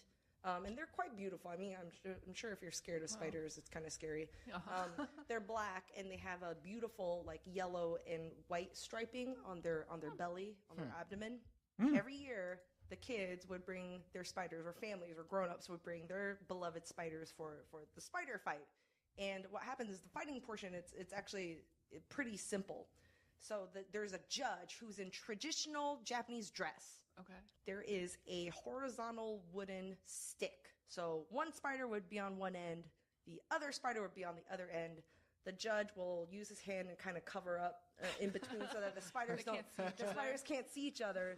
Then, all pomp and circumstance is like, whoa! And he moves his hand and the spiders see each other. And then the winner is the first one to wrap their silk around the other one's abdomen. Whoa. Say one spider spins web around the other abdomen and that trap spider cuts the silk, then that spider wins because it escapes. Oh. One spider flees and they just flee, and the other spider automatically gets a win. So it's very loose and simple rules. Yeah. Now, is this natural behavior or?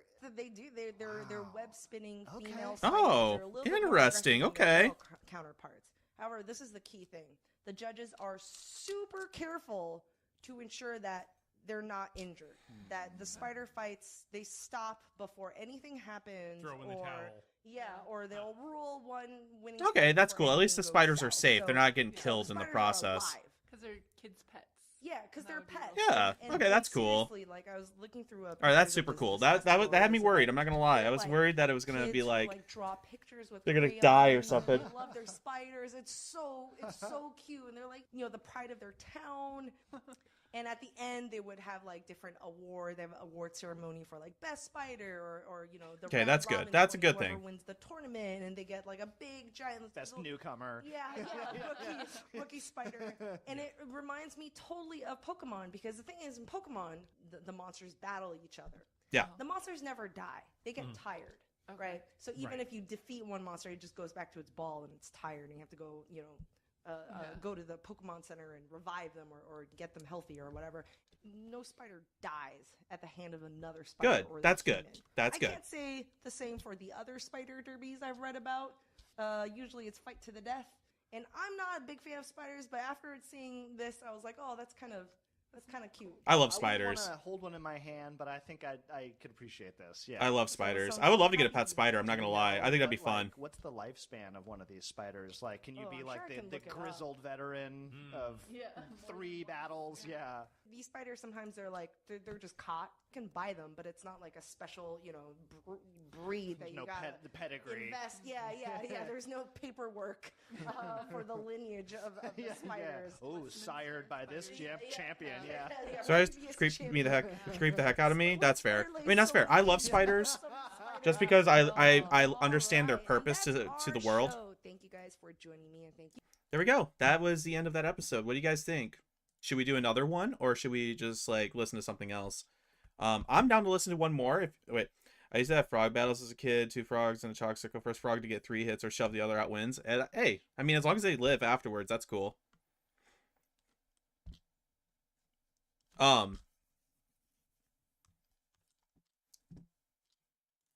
Do you guys want to listen to another like podcast like that?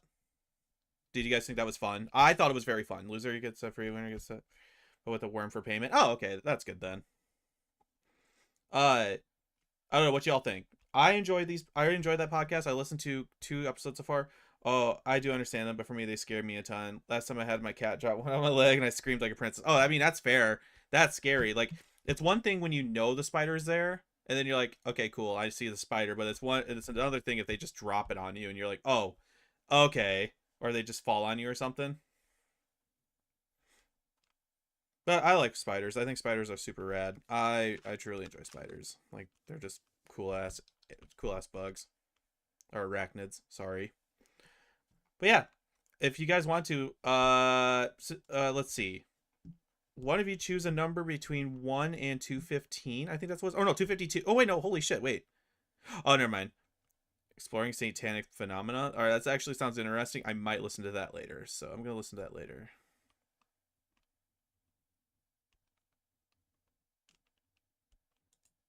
Okay. I'm gonna listen to that one later, off stream. But Good Job Brain has it's a podcast on Spotify, and they have 275 episodes. Okay, Stockton, 205 Stockton, and then 56. Okay, so what I'm gonna do is I'm gonna get a random number generator real quick. I put it on my phone for y'all to see.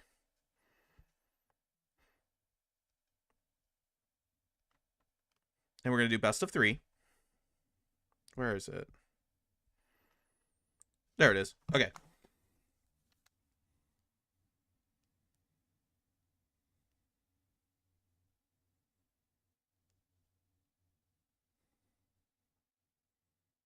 All right, it works. Okay, cool. So what we're going to do is best 2 out of 3. We're going to go Johnny is going to be 1 because obviously you got the lower number, and Sebastian's going to be 205 with 2. So we got 1 through 2, as you can see.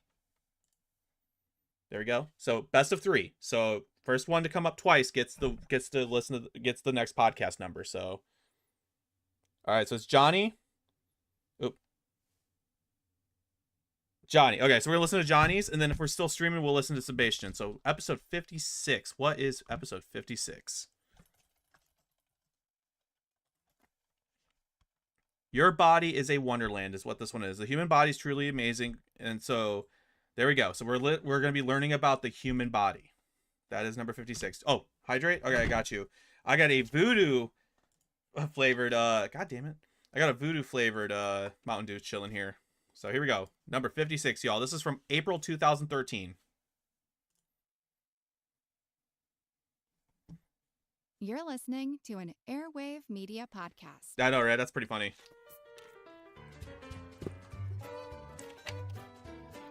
And if we're still on, we're still streaming, 205 will be the next one, which will be... Hello, fellow factoid freaks and Flapdoodle fans. Welcome to Good... All right, so 205, by the way, is all quiz bonanza. Oh, shit. Oh, here we go. So 205 is literally just a giant trivia, like, thing. So...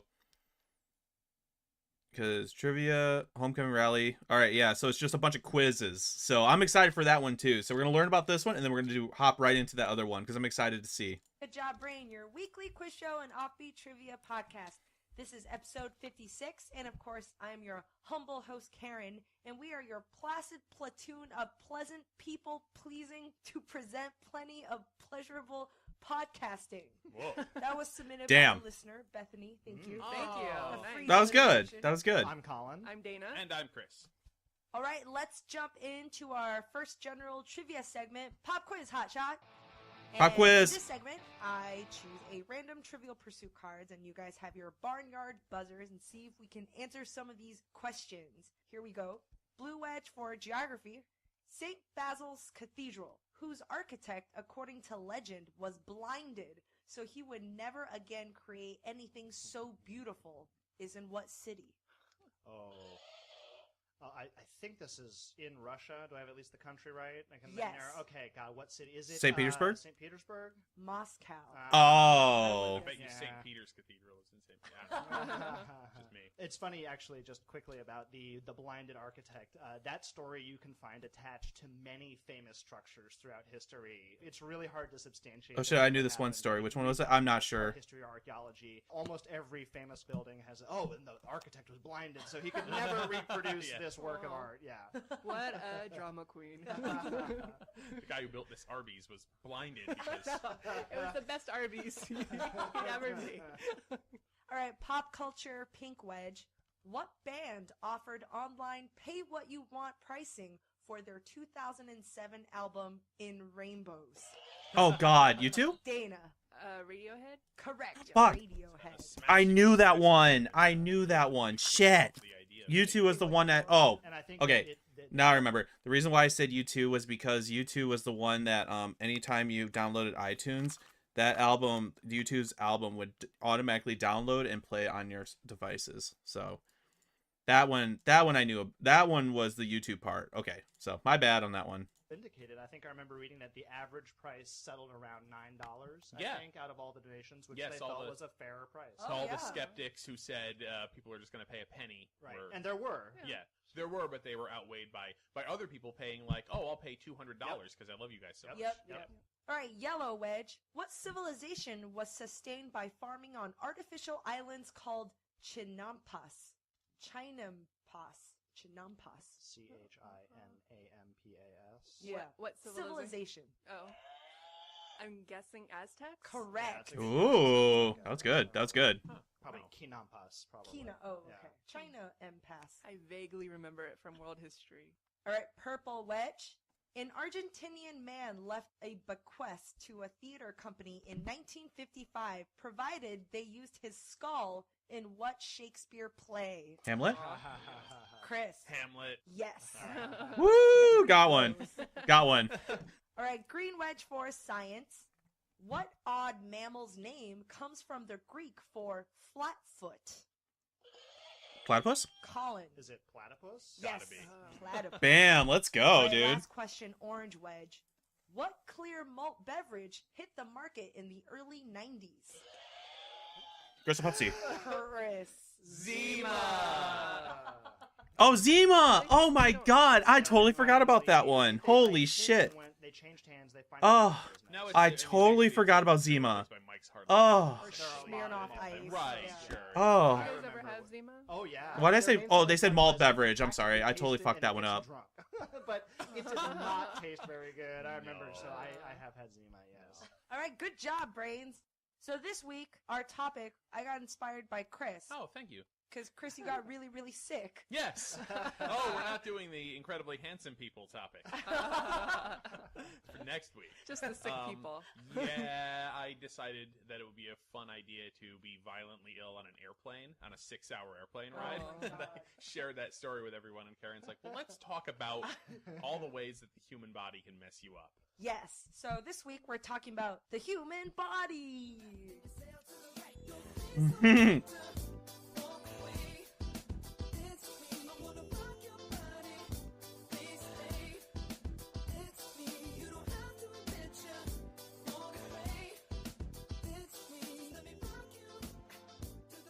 Well, I mean, since the show was inspired by horrible things my body did to me, I think I get the right to go first. And with a segment I called subbed Lovey Man, best of luck. Help, Oh, thank you so much, Hikoutu. Oh.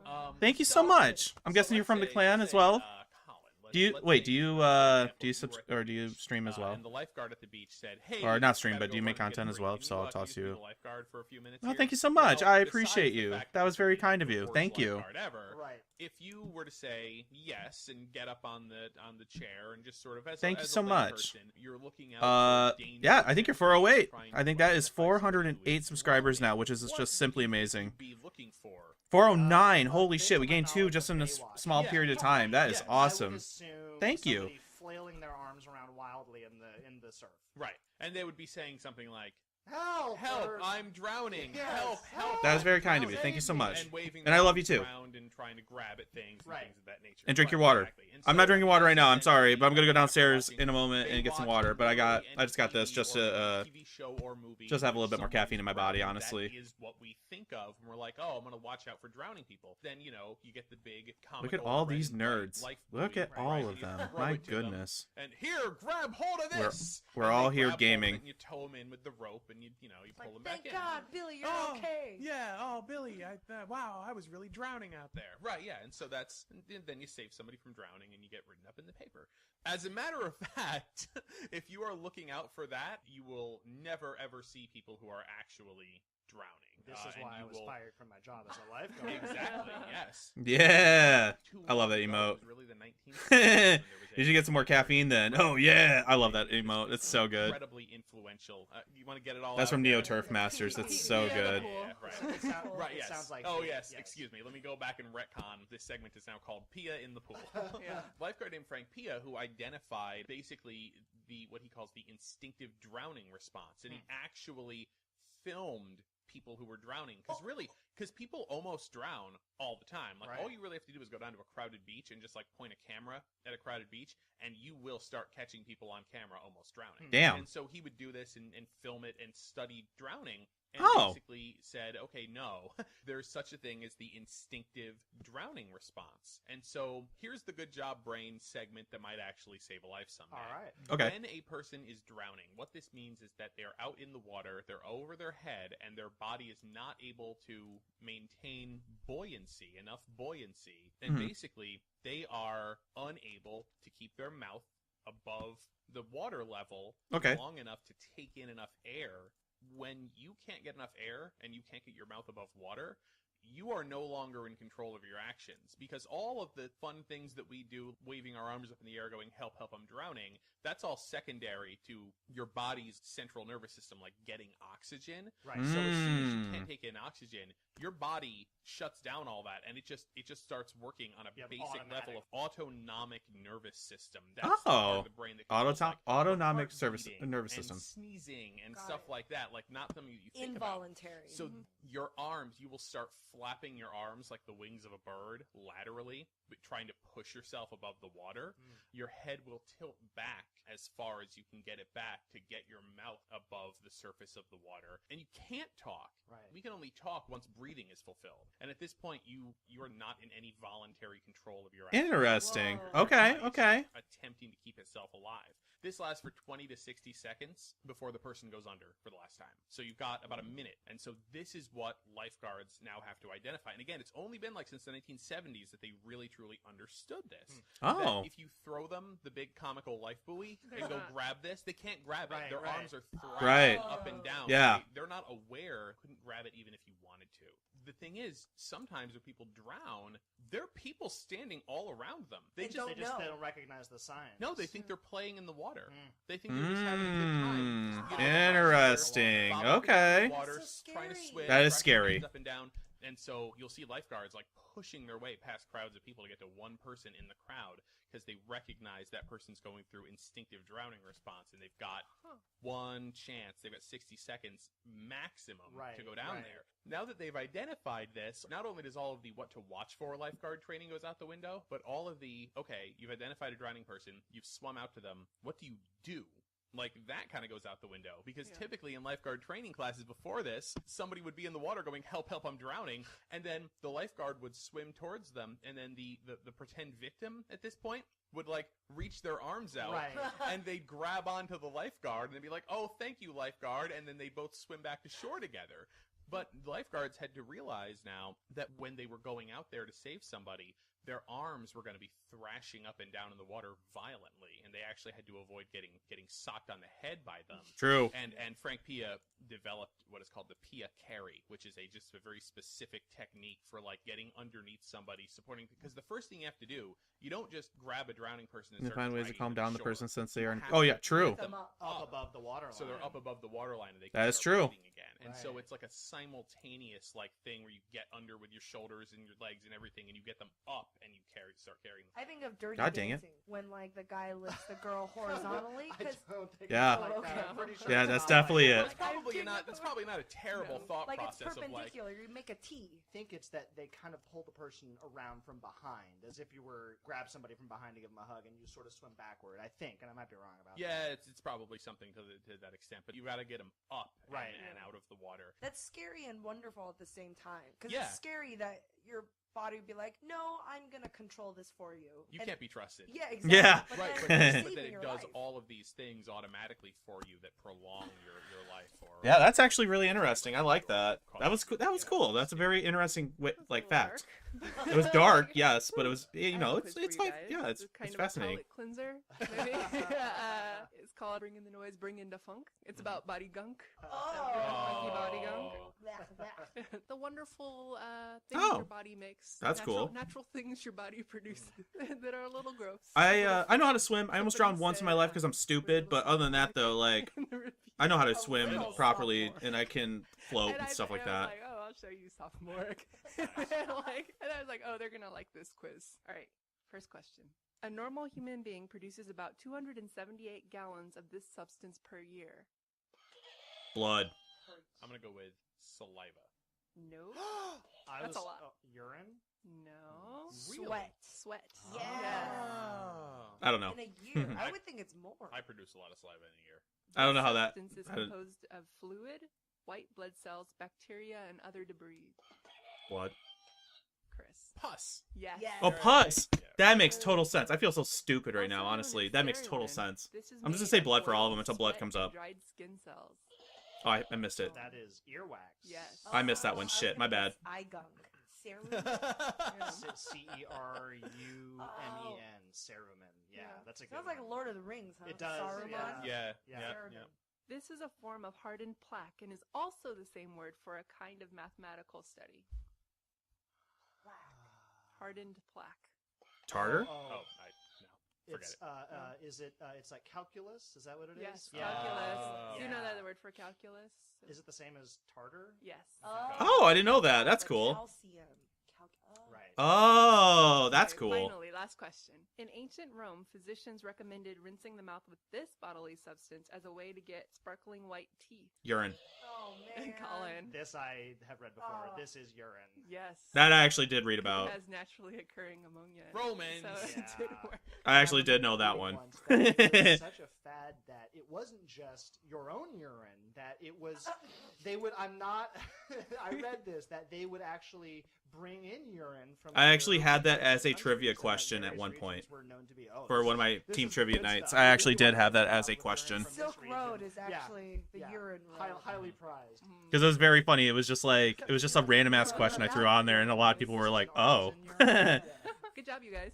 You really know Thank your you. body gunk. We know our junk. I'm just gonna go for it. Speaking of pee. Oh, Oh, I yeah. had speaking of pee on my Good Job Brain bingo card. Woo!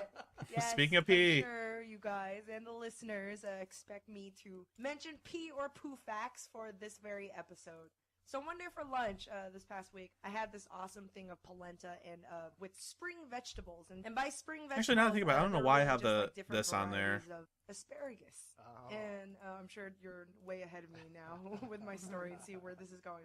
So for the rest of the day, every time I went to the bathroom, like my pee smelled weird. Like Yeah. my pee had asparagus. It was asparagus pee, Yeah. right? And we all know this. If we Yeah. eat asparagus, your pee smells weird. Does it happen to everybody? So here's the thing. I'm sitting there thinking, why does this happen? What's actually causing this? And is There. it just me? Is it everybody? And so here it is. All right, I have some quotes from important people. Benjamin Franklin said, People. "A few stems of asparagus eaten shall give our urine a disagreeable odor." Nice.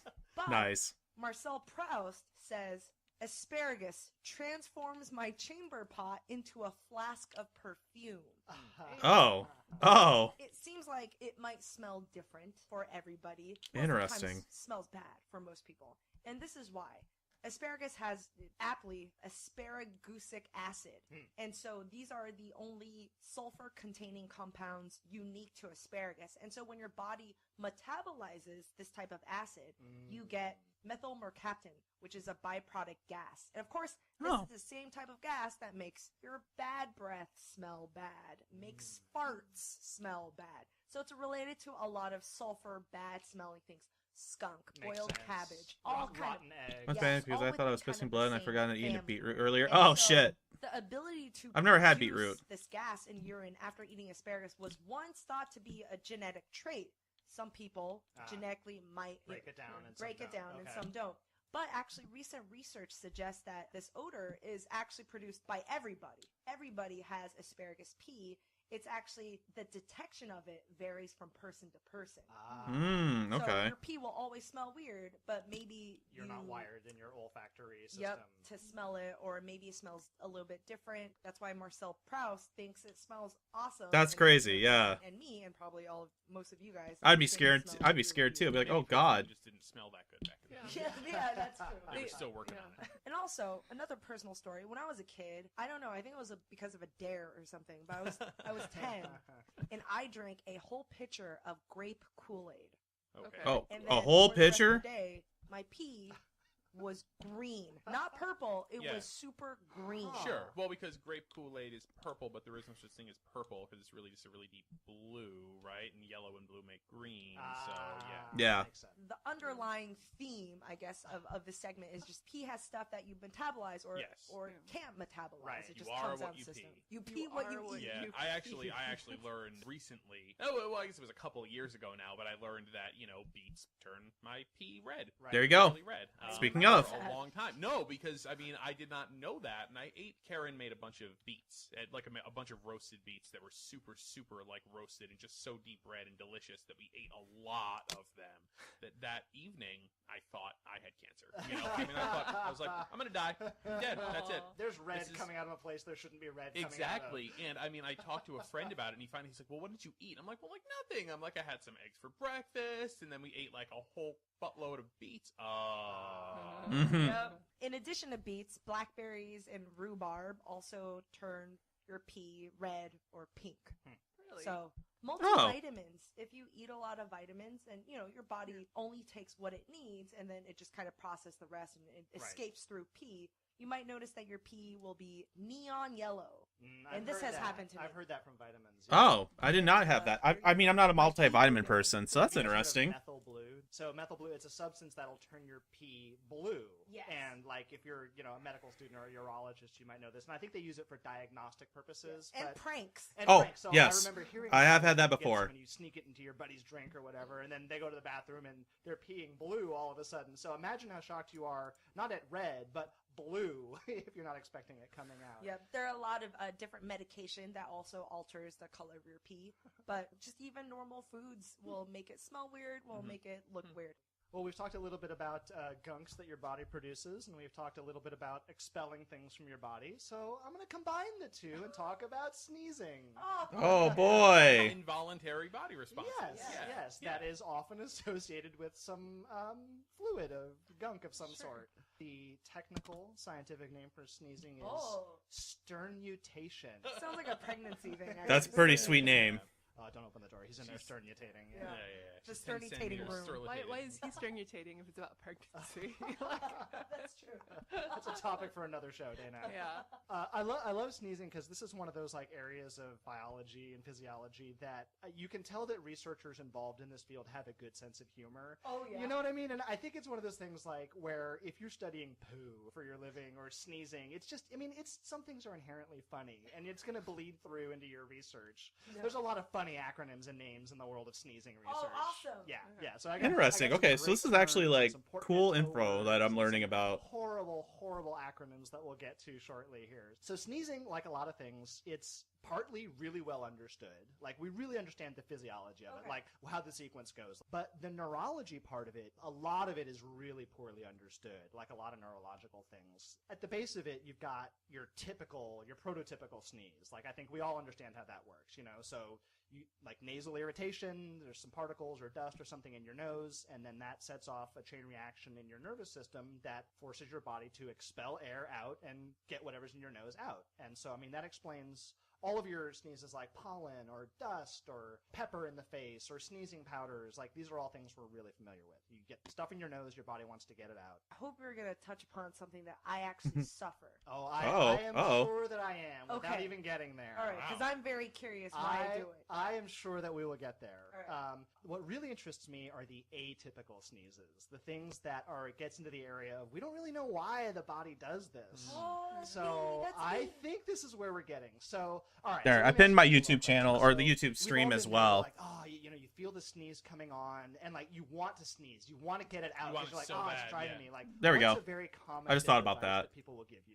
Look at light. Look at light, yes. And Mm. this works for me. This absolutely works for me. Mhm. This doesn't work for everybody. Oh. This part of sneezing is really hotly debated. They don't really understand why this is. Interesting. I didn't know about that, where you, like, look at optic light. Nerves that are sending the light messages down are close enough to the Yes. nerves in the nose near where that would set off a sneeze. Right.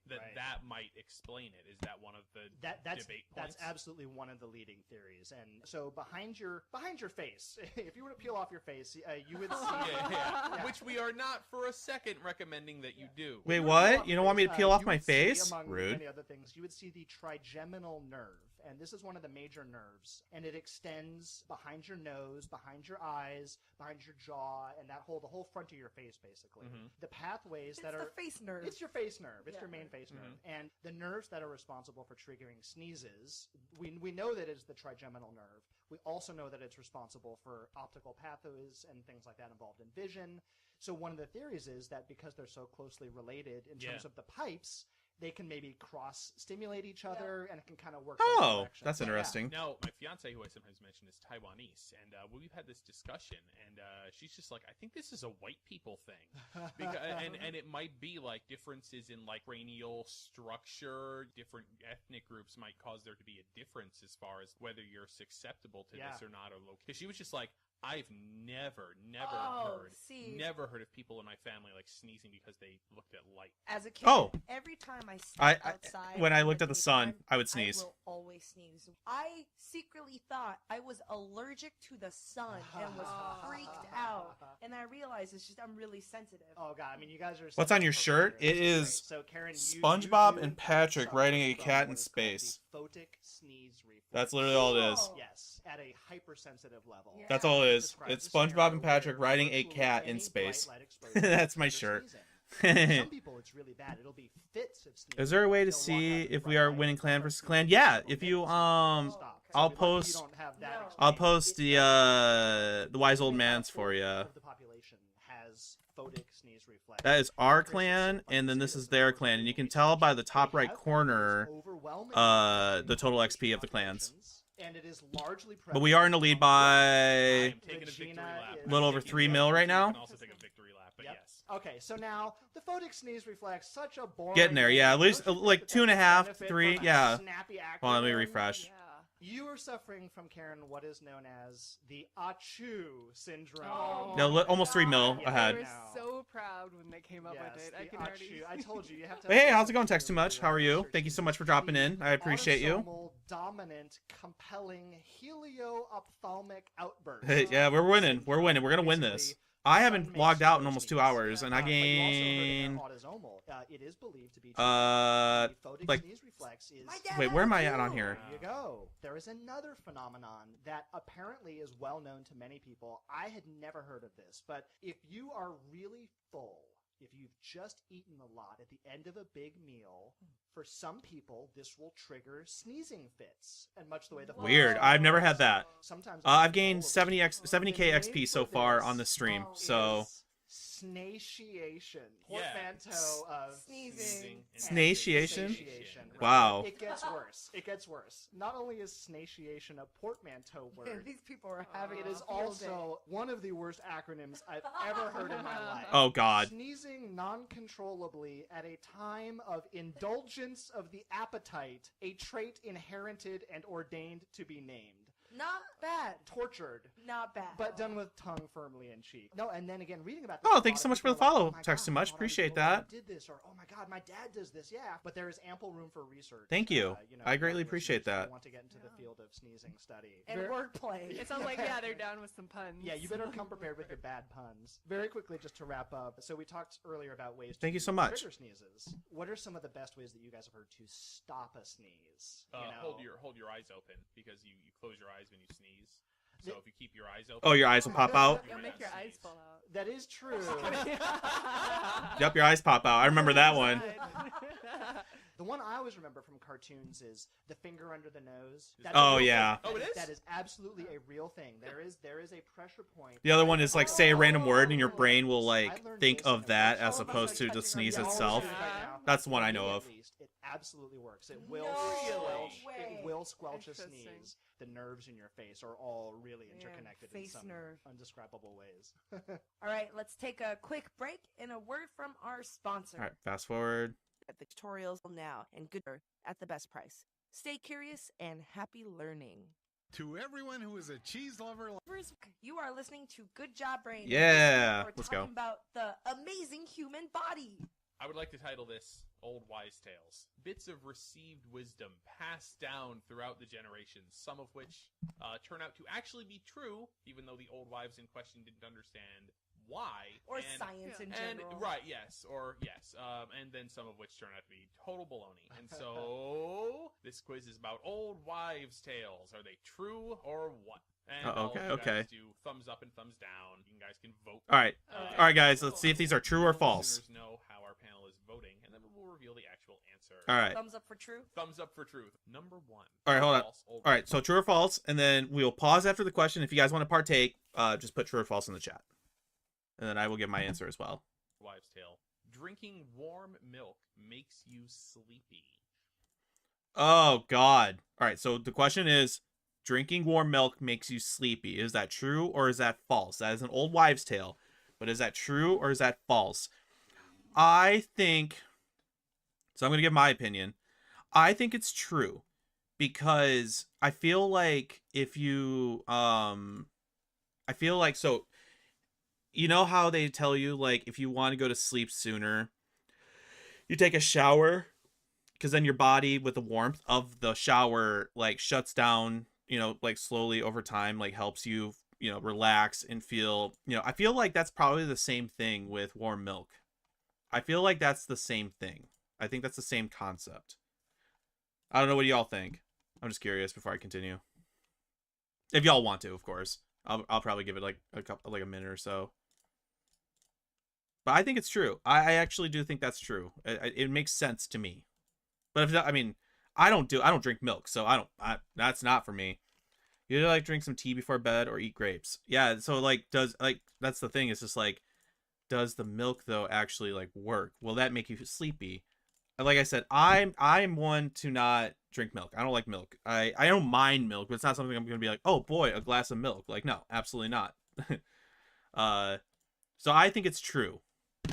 Do you think it's true or false, Johnny?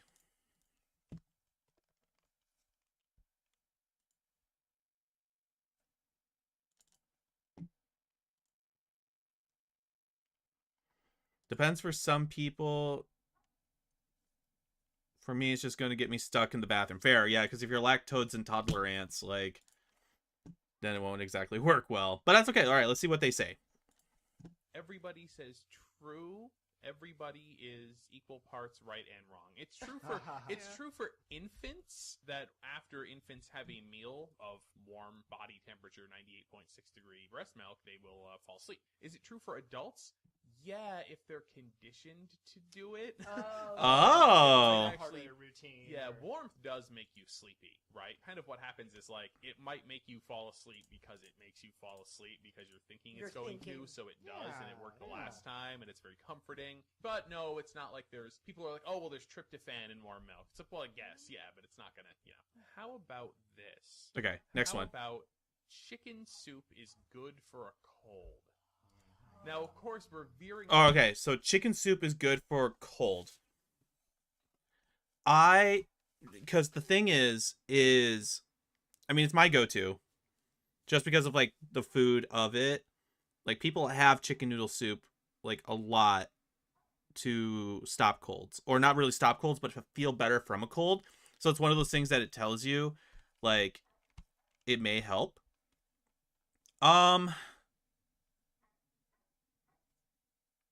Ooh, that's a tough question. That's tough. I feel it's false.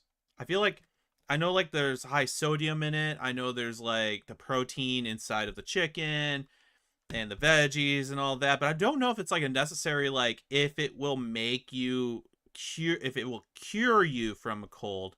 But I feel like it's a good meal to have when you are sick.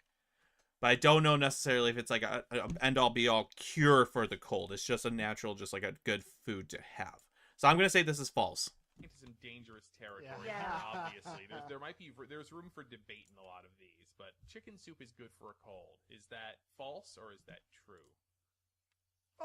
Karen says false, Colin says true, Dana says true. As per the Mayo Clinic, chicken soup is good for a cold. This is what the Mayo Clinic's website says. They say cold. First, that's good. It acts as an anti-inflammatory, the site says, by inhibiting the movement of neutrophils, immune system cells. Interesting. Okay. Inflammatory response. Second, it temporarily speeds up the movement of mucus, possibly helping relieving congestion and limiting the amount of time viruses are in contact with the nose lining. So it's not necessarily that it cures your cold, but that does things that help you. Okay, so that was my misunderstanding. Then was it's it's obviously it's not going to cure. No, I did. No, that was all me. I was just like overthinking it, but that does make a lot of sense. So I personally thought that it I knew like it could help like make you feel better, but it's not gonna. But it's good for a cold, so that makes sense. All right. Dark will damage your eyesight. Soup is good for a cold. This is what the mucus possibly help relieving congestion and limiting the amount of time viruses are in contact with the nose lining. So it's not necessarily that it cures your cold, but that does things that help you. Yeah. Reading in the dark will damage your eyesight. Reading in the dark will damage your eyesight. I think that's false, because like it doesn't make a difference, honestly. So when we say reading in the dark, are we saying like it has to be like really dark and then you're trying to read something?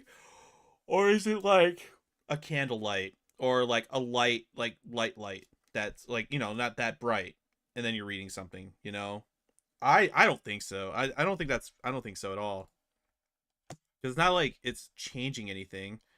Cuz a lot of people read before they go to bed. So it's like I don't think that's true.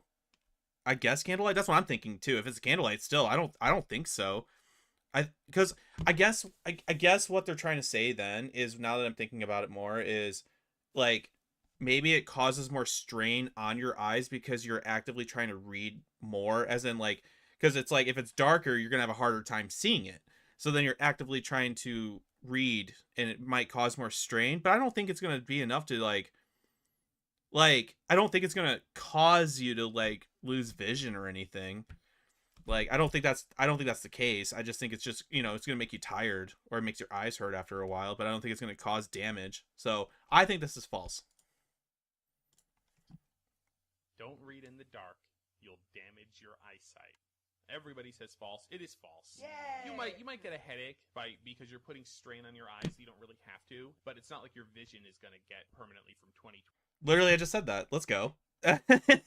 Let's go. I said that. 20 to 1620 because you read in the dark. Take that, Grandma. I actually thought it improves your eyesight, and this may be another old wives' tale or baloney science. You're working out your eye muscles, so it's almost like you're going to the gym, but for your eyeballs. You're doing sets. No, I don't baloney. I don't think it works. I think that unfortunately is baloney. You don't really want to strain your eyeballs. This is an interesting saying that I only just learned about. Gain a child, lose a tooth. Oh, What? funny. As in, your dental health will degenerate with pregnancy.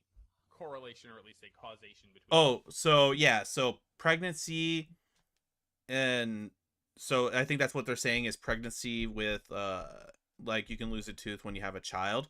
That makes sense to me, because I feel like it's, if I'm not mistaken, I think it's with your estrogen that it causes, because you have an overabundance of it, that it could cause like teeth decay or tooth decay after having child. I think that is what I'm just saying that I think that is what I've heard in the past, and it makes the most sense to me. So I'm gonna say this is true. Getting pregnant and worsening dental health. True or false? I'm gonna put an asterisk Yeah, I think this is true. I think this is 100% true. on my thumb. Yeah, I can see that being Everybody true says at one time. everybody pops an asterisk on their. I don't think it'd be losing. I don't. It is true. It's not. I don't think you're gonna lose a tooth, but it's gonna cause problems. Not at a 1-to-1 ratio, and not simply because you have a baby and a tooth falls out, etc. And here's what Delta Dental says on the subject: morning sickness when you're vomiting will erode your tooth enamel.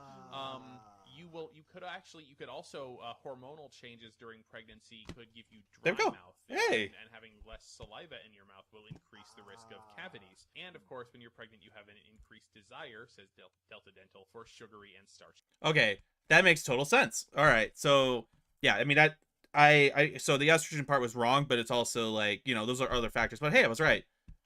Let's go. Well, I got the first one wrong. I did get the first one wrong.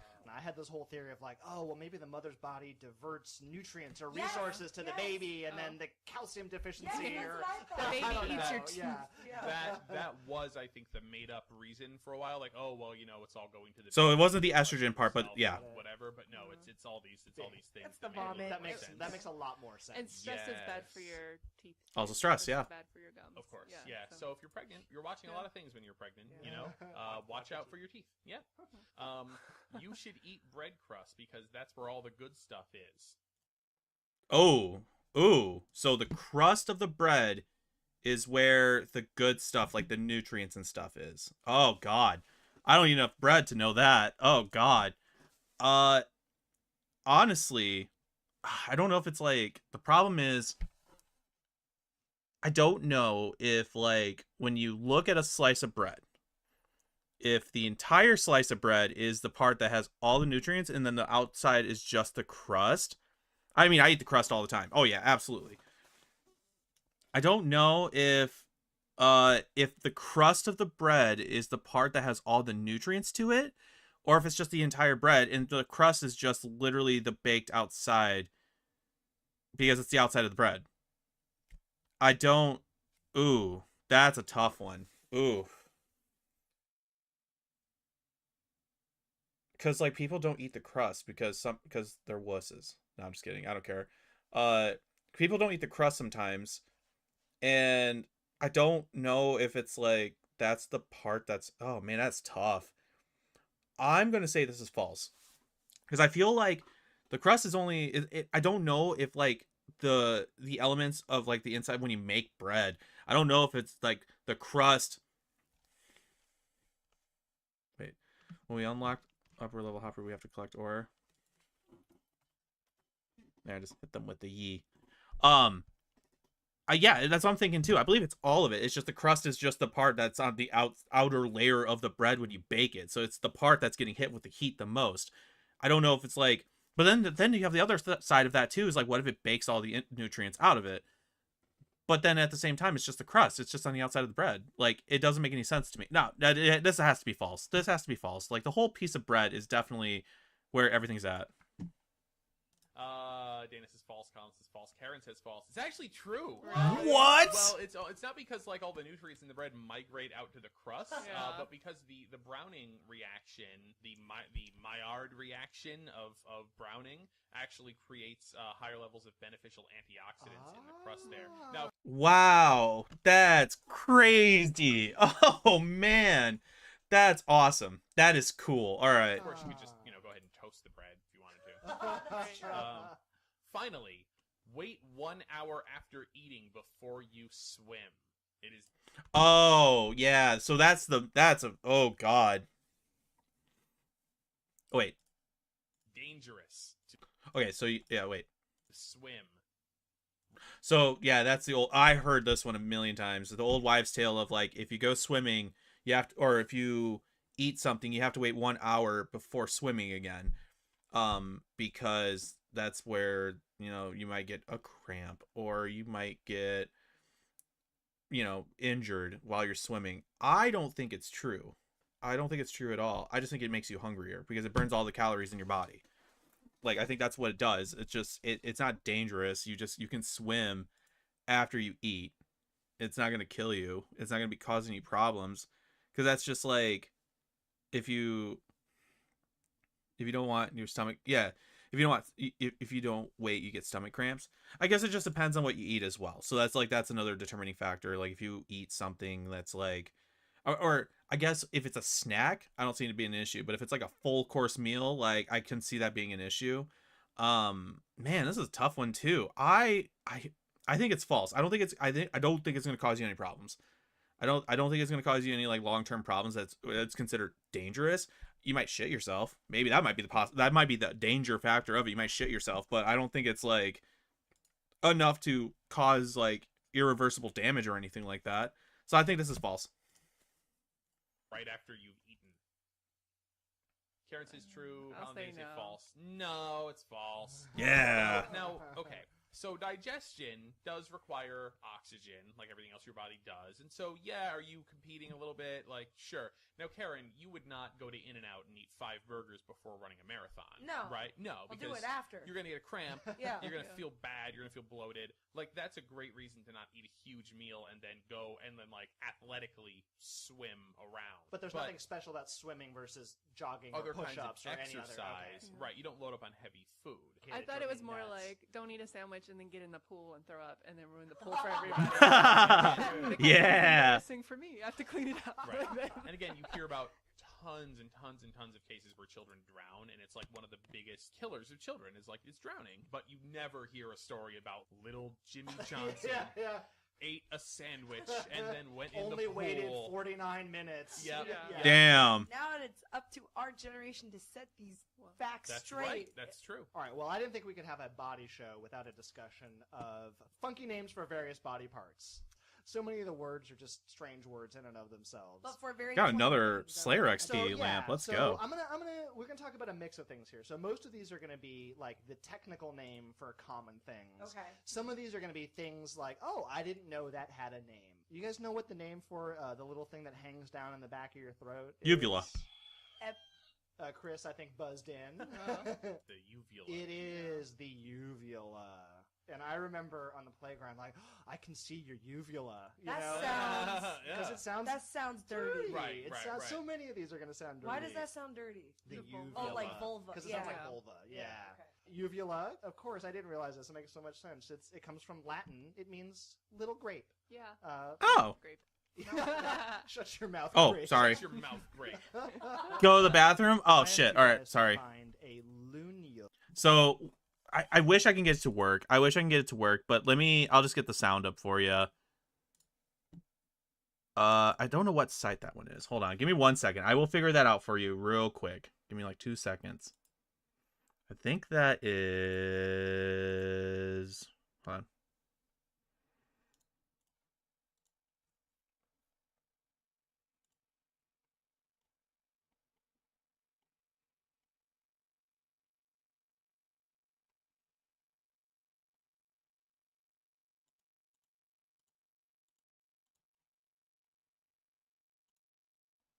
Okay, forgot. Oh, it's Blurb. Okay, give me a second.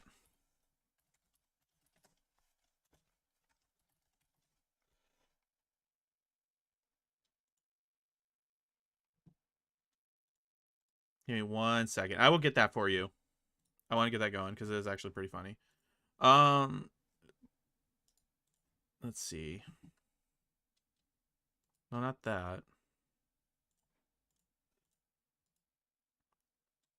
Oh wait, I think that is where it's from. I think log in, go to Twitch, log in with Twitch. Yep. Give me 1 second. I think that is the one, and if not, it's stream stuff. All right, my streams blurbs. See if this works.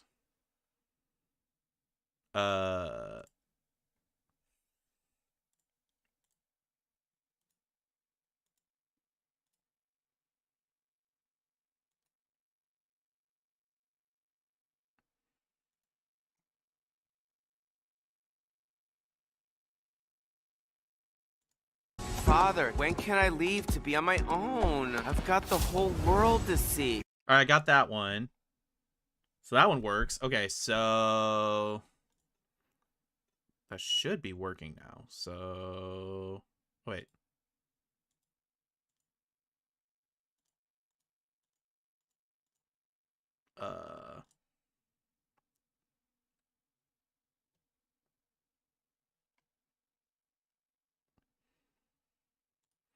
Okay, so there's that one, and then hold on, there's one more I gotta do real quick. That is stream elements.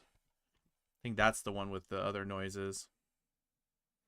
I don't want that. I think this is it, if I'm not mistaken. I gotta log in. I think this is the one with all my extra sounds and shit.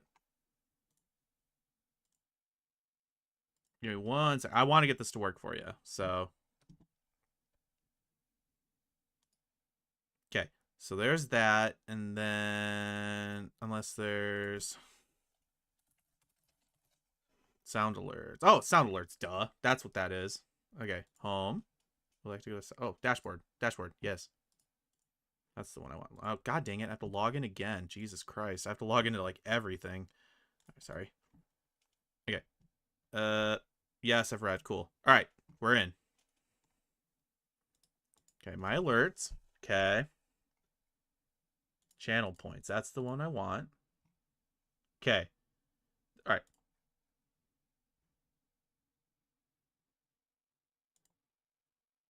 King, yourself. Poop is coming out of your fucking asshole. Go to the bathroom.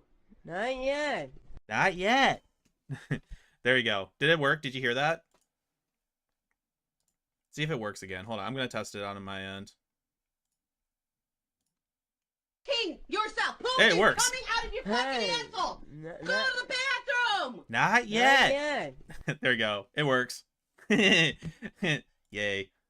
All right, more Slayer XP, though. Holy man, we only need one more. We're at 39 Slayer. Let's go. That's hot. Not yet. What if the other ones work? Hold on. I'm going to try one more. It's the red ones I got to test. All right, let's see if this one.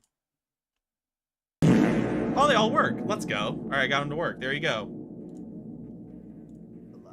On your body. Where would you look? Loon. Wait. Little grape. Yeah. It's your mouth grape. Shut your mouth, grape. Shut your mouth, grape. Oh, yes, Daddy. If I asked you That guys thing to bleeding find to the, a you know what I mean? Luniula- Wacky slash. That thing bleeding, Pete. Oh, Jesus. Oh, God. It begins. Oh, God. All right. It comes from Latin. It means little grape. All right, we're going to see what the... Your mouth grape. Mouth grape. Shut your mouth, The grape. mental Shut your mouth, hospital grape. cannot stop me. The government cannot stop me. I will simply continue to be silly until the end of my days. What the hell was that? Thank you for the 5 bits. I don't know what the hell that was. If I asked you guys to find a lunula on your body, Okay, where is the lunula, guys? Where is the lunula on your body?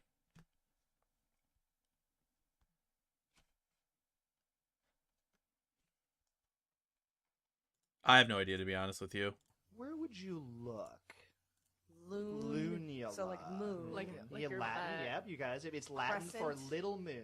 Little moon. I'll give you a hint. Like, okay, Whoa. Karen's gonna take a stab at it. Is it the thing in your fingernails? Yes, that is what it is. Oh. Yes, That's great. Your The white lunula part. is the little lighter, sort of half crescent shape at the base of your finger. Oh. Is it a different color? It's a Oh, different that's color 'cause cool. It's All actually a right. slightly different consistency of your skin. That's sort where of it grows grows there's no from. time That's to essentially where it rest. grows from. Yeah, like if you get, Oh, I've been married a long time ago. Where God. you come from? What year to go? Where you come from? What do I know?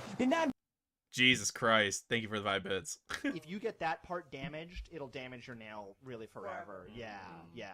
All right, guys, we have to talk about your axilla. Oh, Chris, right off the bat. Collarbone. Your armpit. It is your I don't know. armpit is your axilla. Yeah. How do you That's spell cool. it? AXILLA. Oh, because it's called Axe. They have Axe. That's why there's Axe deodorant. Duh. That makes sense. Axillary thermometers that go in your armpit. Beautiful. Is that why Axe body spray is called Axe? No, I don't. I would not give them Doubt enough. it. I would not Wait, give no. them that much Maybe. credit. Maybe. That'd be cool. So I think when I was in maybe like 7th or 8th grade, I had a biology teacher and asked the class with the preface, Nothing dirty. What's your favorite part of your body? So I picked for my favorite part of my body, this part right under your nose. Yes. So I'm touching the little grooved ridge right below my nose. Oh, Do you guys know what this word is? Oh God. Oh, I know this one. So it's this right here. What is that called? Oh God. Oh God, what is that called?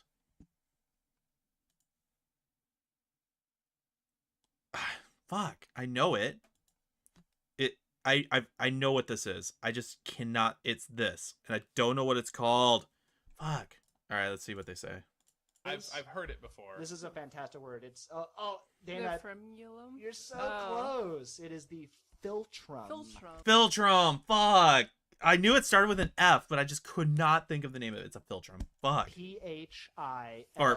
Philtrum. The F. What does it do? That's what I meant. Sorry. The theory is that in a lot of mammals that need to have a wet nose pad, it functions to keep it moist, so it moves moisture between your nose and your mouth. Oh, But I for smell animals where, oil. Like they really need to rely on their sense of 雪花飘飘，北风萧萧。 What the hell is that? I was close though. I knew it started with like the F sound. I knew that. Damn it. smell.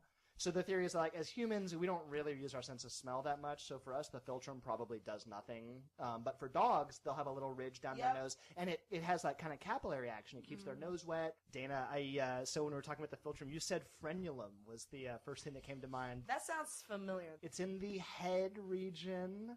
The frenulum Is it the butt cleft in your chin? No. Oh, no. that's a good one. Oh, thanks. The frenulum is the little flap of skin that connects your tongue on the inside of Yes! your mouth. Oh, yeah. Frenulum. Yeah. All right, That well, thing. I'll just Yeah. close out here. I will say I was gonna wrap up with cerumen, Dana, but you beat me to the punch.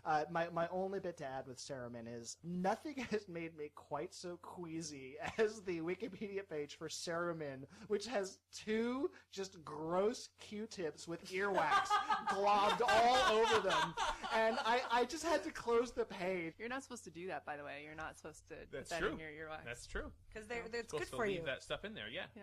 Don't put Q-tips in your belly button. Have you done Yeah. it before? 4 We're out of talking 5. about that. I've Oh, done really? it, and it feels so weird. You should not put Q-tips in your belly button. It makes me have to Really? go Yes, it does. It makes me want to go pee. Yep. So because I'm the same way. I actually had to Google it because I thought everyone had this issue, but then there's like people that can like full on like stick their fingers in their belly buttons and shit, and I can't because it hurts. Like if you literally put your finger in and touch like the bottom of my belly button, it sends this sharp pain like through my body and then into my genital region, and it fucking hurts, and I hate it. It hurts very bad. It is like a very sharp, intense pain, and it sucks. And I had to like look it up, and yeah, it does happen, and it sucks. So it's not fun. It hurts. And like you can touch like the edges of the belly button and stuff like that, but once if you go in and touch the back of it, yeah, it's like a sharp pain all the way through, and it sucks. I don't like it.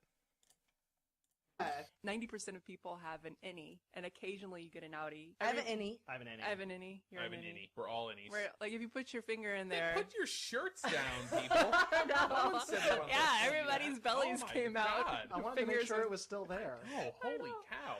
Thank goodness this section isn't about the butthole. Or December of last year, they figured out that everybody has a different ecology of bacteria in their belly buttons. What? It's almost like fingerprints. They're so different. University of North Carolina, they did the Oh, belly that's button cool. biodiversity project. They Wow. had 60 volunteers give belly button samples, and they found 2,368 bacterial species in those belly buttons. 1,458 of them maybe are new to science. Like they never. Wow. Wow.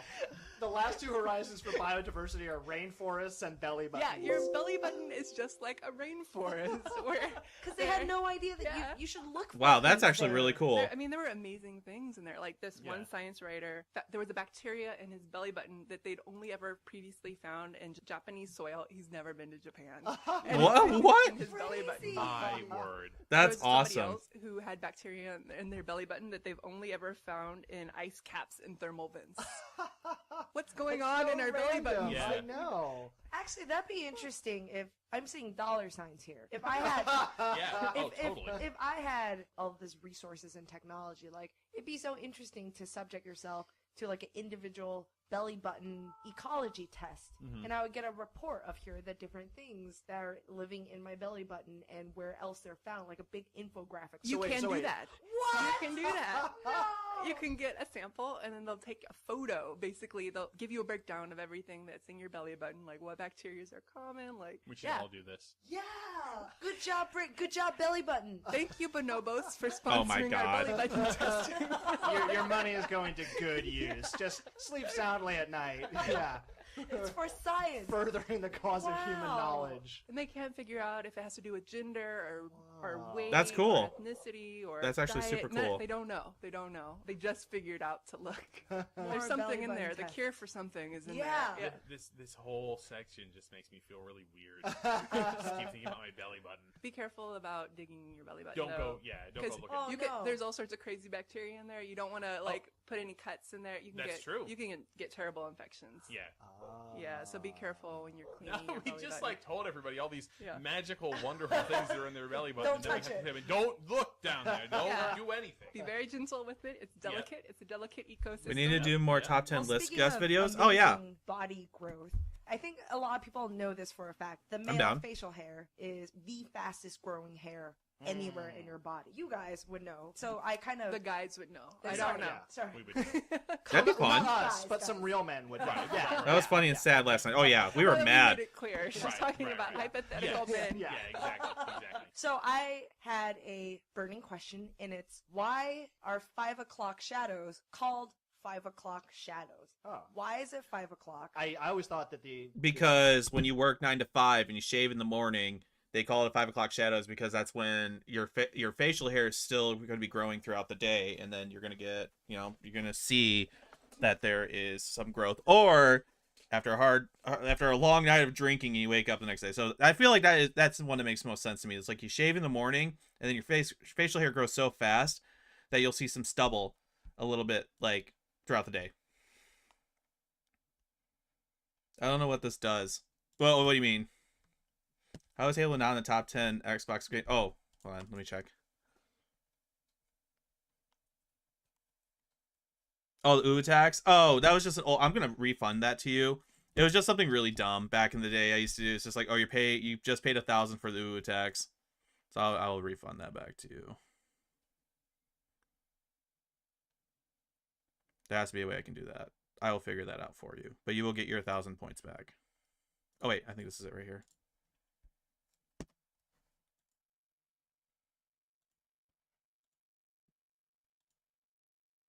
I'm really sad. Pardon. Pardon. But yeah, I think that's what that is.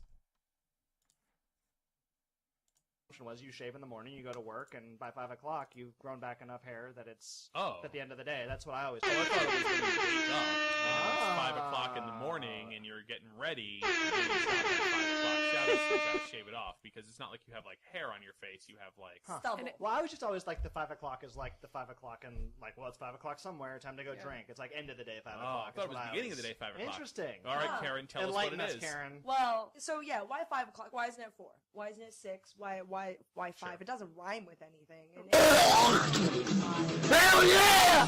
Holy shit. Holy shit, that is so loud. so here, this is why it's 5 o'clock specifically. I'm gonna throw this in there, by the way. At some point in this, it's going to be revealed that it came from somebody's advertising campaign. I was thinking of Mad Men, yeah. Or like Anyway. Burma Shave. Wait, or you something. guys are stealing all my material. Sorry. The number one lesson, Karen, you should know is don't let us speculate. Yeah. Okay, go on. Well, so okay, the saying 5 o'clock is important because in 19th century, like upper crust British people, there is an English habit of taking tea at that time at 5 o'clock. So we have 5 o'clock tea. And All right, I gotta head off for now. Catch you later, duders. Hey, thank you so much for stopping in. Home. And so the teas became popular with middle classes. I appreciate you hanging out. Thank you so trickled much. from UK across the Atlantic to USA, and this late afternoon tea time / meal were renamed 5 o'clock dinners. So there is some sort of tradition, and that's where you meet people, or your family, or your friends.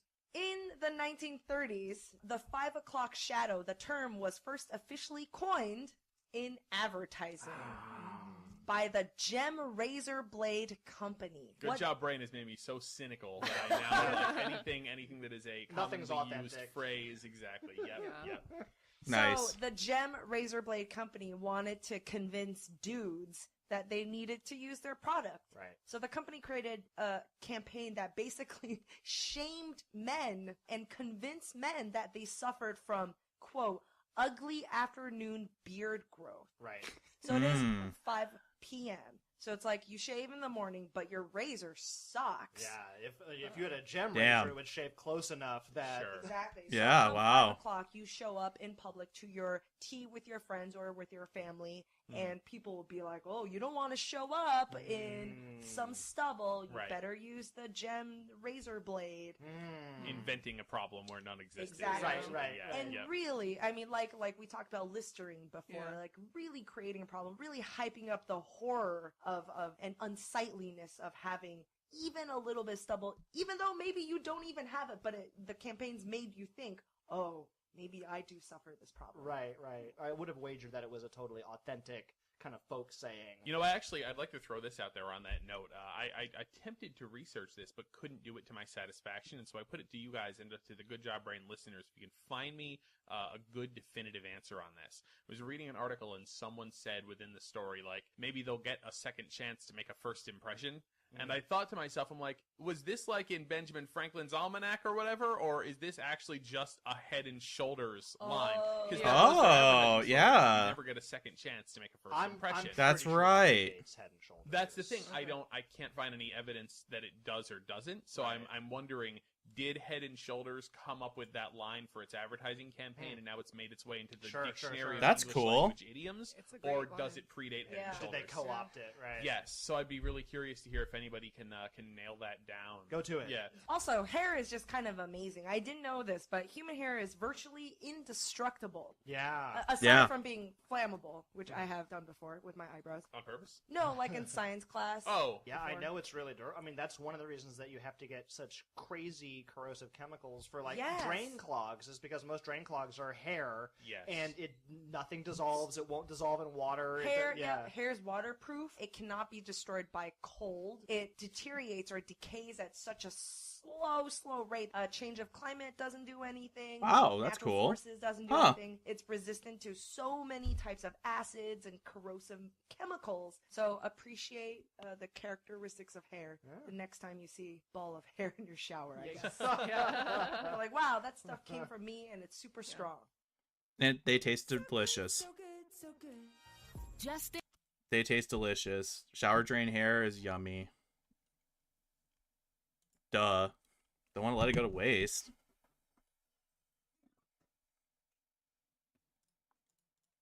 in and big with From head to toe. I would have to say for Yeah. a show about the human body, it could have been far grosser given Yeah, it wasn't given, that given who gross. we are. We were pretty restrained. I Yeah, thought. yeah, we were. I have a final quiz, and this is Final kind quiz of a time. Back from our last episode.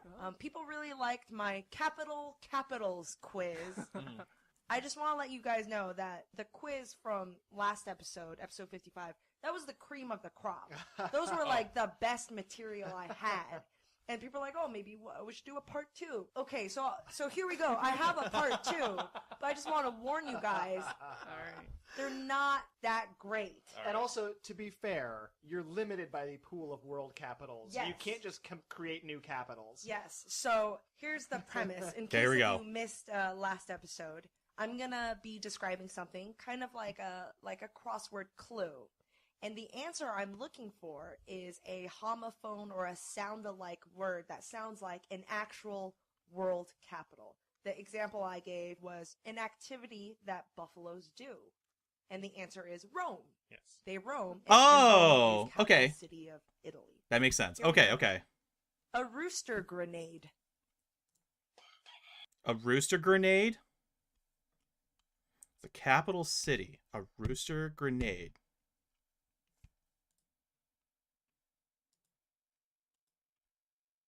A rooster grenade. Cock grenade. Close. Close. Cock bomb.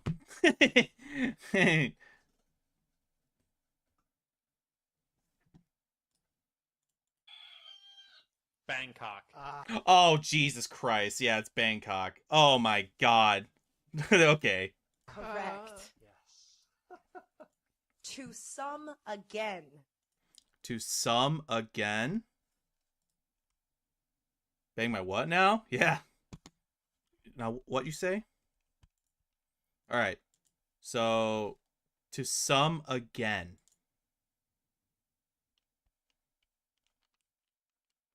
To sum again. Multiply. But, like, it has to be a capital city.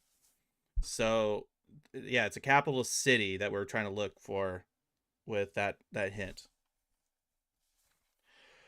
To sum again. I don't know. That's a hard one. Chris. Riyadh. Riyadh. Oh my God. That's good. Okay. Yes. Riyadh. Yup. Saudi Arabia. Riyadh, Saudi Arabia. Oh God. All right. Basketball star Jeremy's nickname if he played in Antarctica. What? Jeremy's nickname if he played basketball in Antarctica? That doesn't make any sense. I don't know who Jeremy is.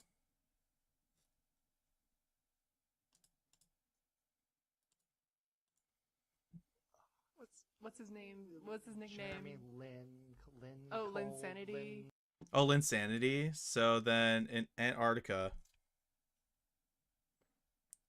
Oh, Jeremy Lin. Yeah, Linsanity. So Linsanity with Antarctica. So it has to do with like either snow or. Oh, Lindenberg. I think. Iceland. Cold. Iceland. It's a capital city. Whatever. Reykjavik. It's good enough. Yeah. It's going to be something. Limburg. Berlin. Wow. Okay. Oh my Okay, God, right. Berlin. That was good. That was good. That's good. I was thinking like All right. Lindenberg, All like right, guys. Berg. I don't know. I don't know if Lindenberg An is. architectural way to physically stop an influx of cute rodents. What? A structural way to block rodents? A structural way to block rodents.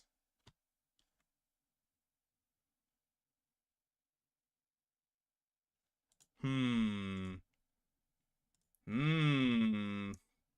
got me thinking on that one.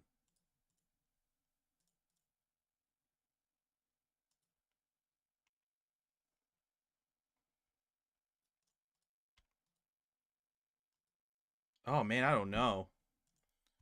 An architectural structural way to block rodents, and it's the name of a capital city.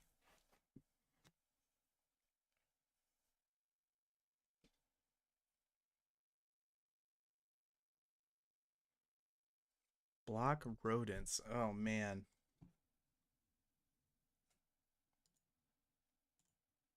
All right, I'm just gonna go.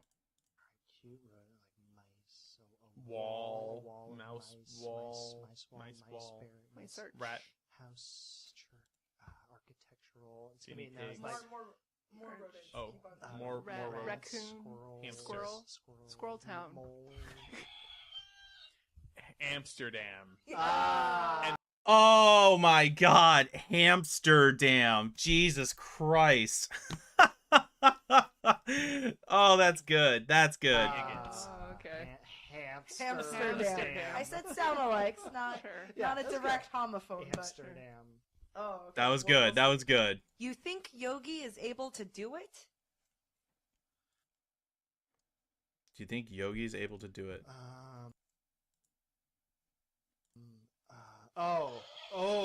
Is this Canberra? Canberra. Yes. Wow. All right. What a New Englander would call a small nocturnal mammal with huge eyes. A New England that that's small with large eyes.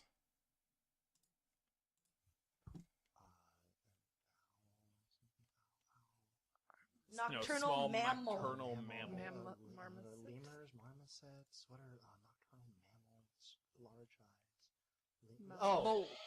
Lima. Yes. Peru. Lemur. Oh. Okay. Lima. Lemur. Yeah. Lima. Lima. Kindergarten. Yep.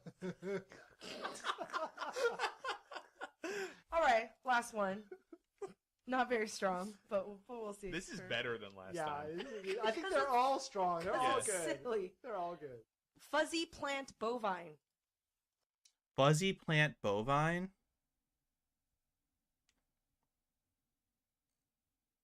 Fuzzy plant bovine.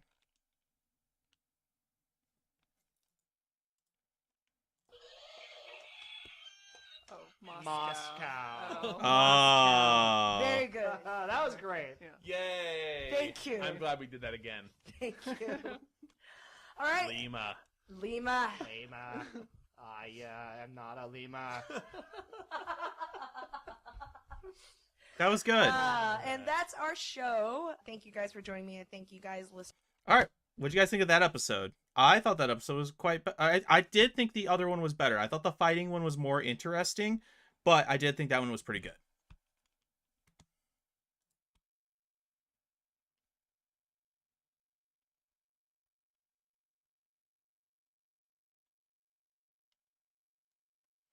I thought that was pretty good. Gay? Yeah, I know I am. You got me. All right. Let's listen to one more episode, and this one's All Quiz Bonanza. This is episode 205 from the same series, and then after that, we'll go from there. We'll figure it out.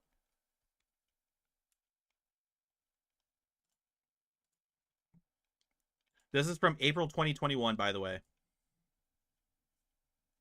You're listening to an Airwave Media Podcast.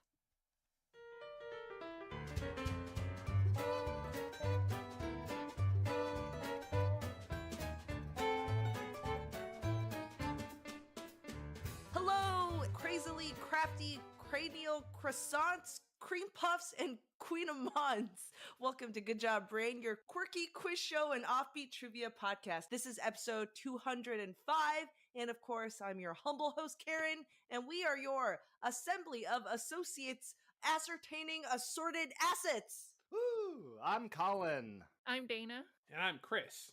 Before we begin, we have another installment of our famous errors, omissions, and corrections segment. A little something we like to call...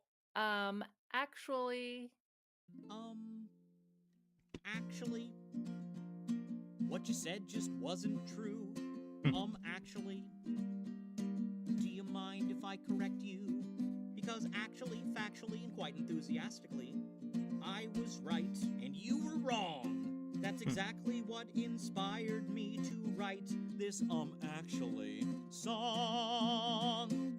You were wrong. I have an actually from our last episode 3 years ago. We've had some callbacks with listeners have sent some stuff in, but I don't think we've had one this far back. So now you guys can rest easy. This is not a correction or a clarification on any of you. This is actually a small gripe I have with the Trivial Pursuit question that we had.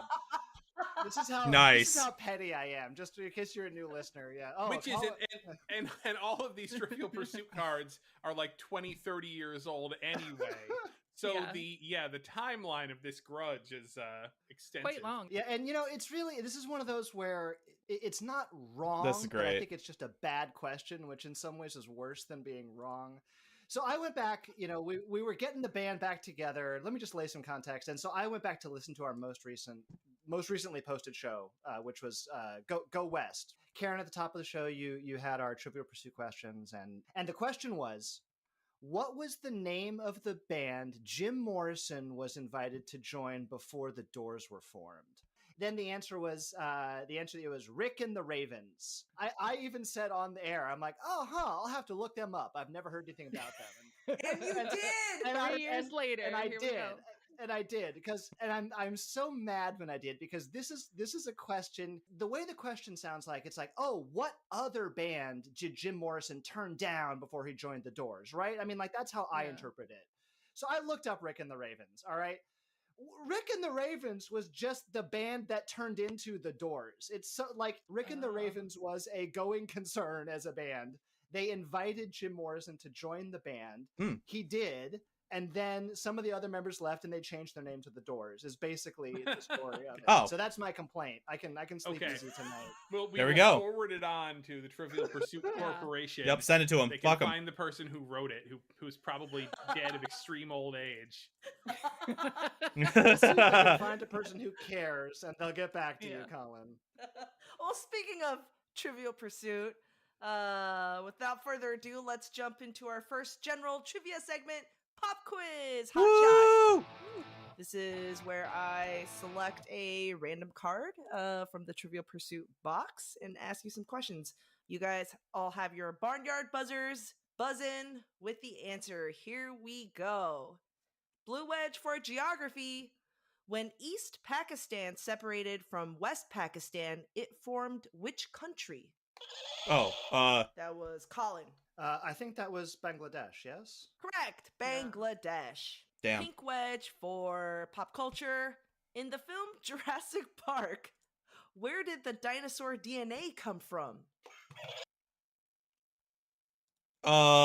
Shit. I haven't seen this movie in years. So in Jurassic Park, where did the dinosaur DNA come from? A chicken? Everybody. A mosquito they found in amber in a tree. Yeah. Oh, sorry. Yeah. I am more correct. But you are technically correct. Yet again. I have no idea. Mosquitoes preserved in amber, not to be confused. Oh, with yeah. The frog DNA. They're hermaphroditic. Spoilers. That's the twist. Yeah. I haven't seen the movie Spoilers since from like this 2015 movie. or so. Life I've only seen it finds once, a so way. it's not something I watch all the time. Wedge. Which 3 countries are part of the largest free trade region in the world, created when NAFTA went into effect on January 1st, 1994? Colin again. I'm pretty sure that's Canada, Mexico, and our very own United States of America. Correct. Purple Wedge. Oh yeah, North America Free Trade. Okay, yep. The name of the mongoose in Kipling's The Jungle Book. What is the name of the mongoose? Oh, I have no idea. Monty, probably. Oh, Chris. No, pass. I was thinking of a different mongoose book. I figured there was only one book with a mongoose. Ricky Tikki Tavi Tavi. is Ricky the Tikki mongoose. Tavi. Is that the it? mongoose from a. Data is correct. Ricky Tikki Tavi. Ricky Tavi. That's cool. That's what I was gonna say. That's a different. I thought it was a different book. Huh. It's like in my mind, it sounds. I'm like, oh yeah, that's what it is. And then as I'm saying it, I'm like, this is definitely not what it is. Did I make this up? I may have made this up. It sounds like. Green Wedge. An NSA surveillance program unnervingly shares a name with which nefarious computer network in the sci-fi classic Terminator? Oh God, I have no idea. Chris.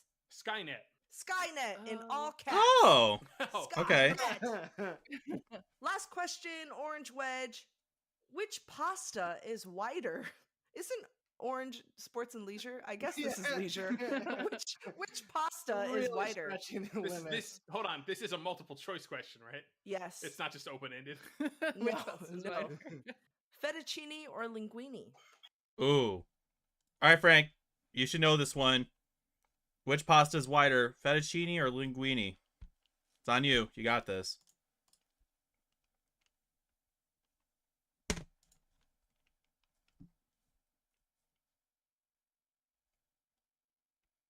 I don't know. I can't remember what linguine pasta is. I totally forgot, to be honest with you. Just to be brutally honest, I totally forgot how wide a linguine pasta noodle is. I know how long fettuccine noodles are, and those are flat.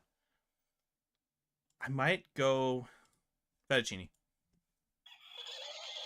Oh, interesting. Chris. Fettuccine. Correct. Yeah. Okay. Woo! Yeah, okay. The word Linguine means little ribbons. Sure. And today's show, we're episode 205, and every 5th episode, we do something what we call an all quiz bonanza, where we all prepare our own quizzes, no specific topic, and we're going to try to stump each other and stump you guys, listeners. Oh, so today, yay! is our all quiz bonanza number 41. Woo! Who go first. So, in the couple of years, interim between the last episode and these new episodes, my child continued to grow up. Now that he is 6, he is really starting to get into certain things and learning about stuff and developing his own interests. In fact, will come up to me and start asking me questions about stuff that he learned, and I'm like, I don't know, and this is really destroying his formerly held opinion of me as the person who knew everything. You could ask me, So now I wrote this this quiz for you guys. This quiz is called "Stuff My 6-Year-Old Knows." Basically, I did this because I knew that he actually knows the answer to each of these questions, and I told him what we were going to be doing. I said I was going to ask my friends these questions, and he said, well, they're not 6 years old, so they might not be able to. It's true. But they might. So we're gonna see. He gives a chance. He gives you a chance of maybe getting these right. Slim So chance. here we go. Stuff my 6-year-old knows. Get your barnyard buzzers ready. We're gonna buzz in for these ones. All right. And here we go. Here we Is go. it really hard? Can we work together? Could it be three of us versus your 6-year-old? Okay. If you want to, okay. So what? So It's like the chase.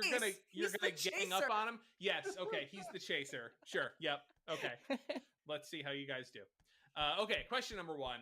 What author wrote books such as "Don't Let the Pigeon Drive the Bus" and "The Pigeon Finds a Hot Dog"? Oh. I know this one because my daughter, 3-year-old, is reading these books too. These are Mo Willems. Mo Willems. Who has That's a great name. That's a cool name. And Mo Willems has an empire of kids' books. Good job, Colin. Good job, Colin. Yes, excellent books. Go both of team. those. Yeah. The Pigeon Finds a Hot Dog is an understated masterpiece. I really love Pigeon Finds a Hot Dog. I gotta look into that one. What game are you playing if you're fighting an Ender Dragon? All right, now this is scoped Okay. to Chris's That's Minecraft. son's 6-year-old. That's knowledge. true. Yes. Minecraft. Minecraft. Team answer. Correct. Team answer. You ganged up on him and you got it right. Question number 3. Where would you find the 3 smallest bones in your body? Oh, I know. Yeah, I know. Go, Karen has now decided that it's a buzzing quiz again. Go for it. The ear. I don't know what the scientific name, but I know one is like the hammer, one is the anvil, and one is syrup. Yeah. There's the common names and the scientific names. Colin said one's stapes. There's the hammer, the anvil, and then stapes. Syrup. So it's the malleus is the hammer. Yes. The incus is the anvil, and the stapes is the stirrup. Yeah. Okay. And those are the 3, the ossicles, the ear bones, the 3 smallest bones in the body are in your ear. Okay, That's right. acoustic, okay. All right, you know so much about the human body. Question number 4. Uh-oh. Where in the body would you find the hepatic flexure and the splenic flexure? What the fuck? Wow, I've never. I wonder if it's the fingers but maybe that's something else because I know haptic touch is. Aren't the It's hips? not haptic. It's hepatic. Aren't the flexors in your hips? Aren't there muscle groups called flexors in your hips? Yeah. There may be, although I said flexure. F-L-E. Yeah, I'm just flex. Wow. We're just looking no for the worries. Yeah, of words. course, talk it out. Yep. It's like working out and running. It's like I know the muscle groups, and I've literally never heard of. What were the 2 terms again? Flexure. The hepatic flexure and the splenic flexure. Splenic. Oh, like spleen? Hepatic, hepatitis. Like livery. Okay, yeah. Your guts. Okay. Is that like gag reflex? That's hard. Or some sort of like regurgitation, puke muscles or something? No, it's got to be. I will give you a hint. The flexures are not muscles. They are describing curves in a certain part of the human body. Yeah. He's a 6-year-old. Oh, do you think they're? Give me 1 second. Maybe? Doggy's upstairs barking.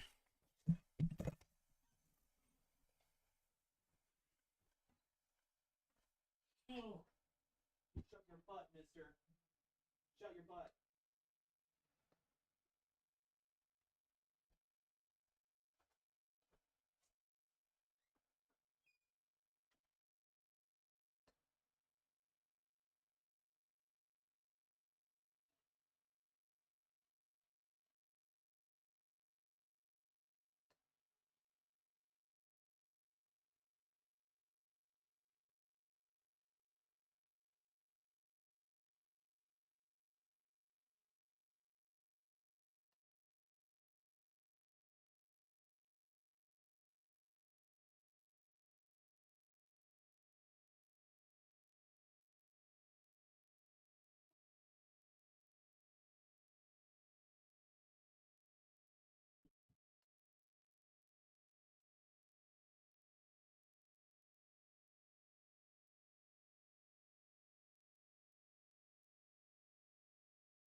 Might have to stop the stream relatively soon.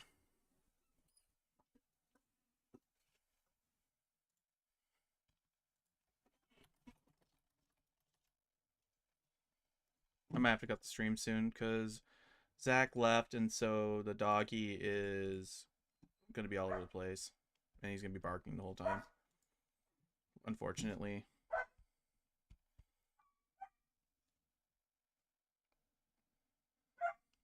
And you can probably hear him.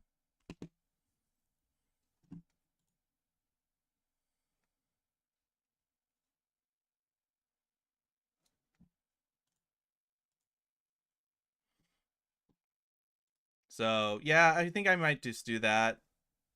Then probably cut the stream here soon, unfortunately.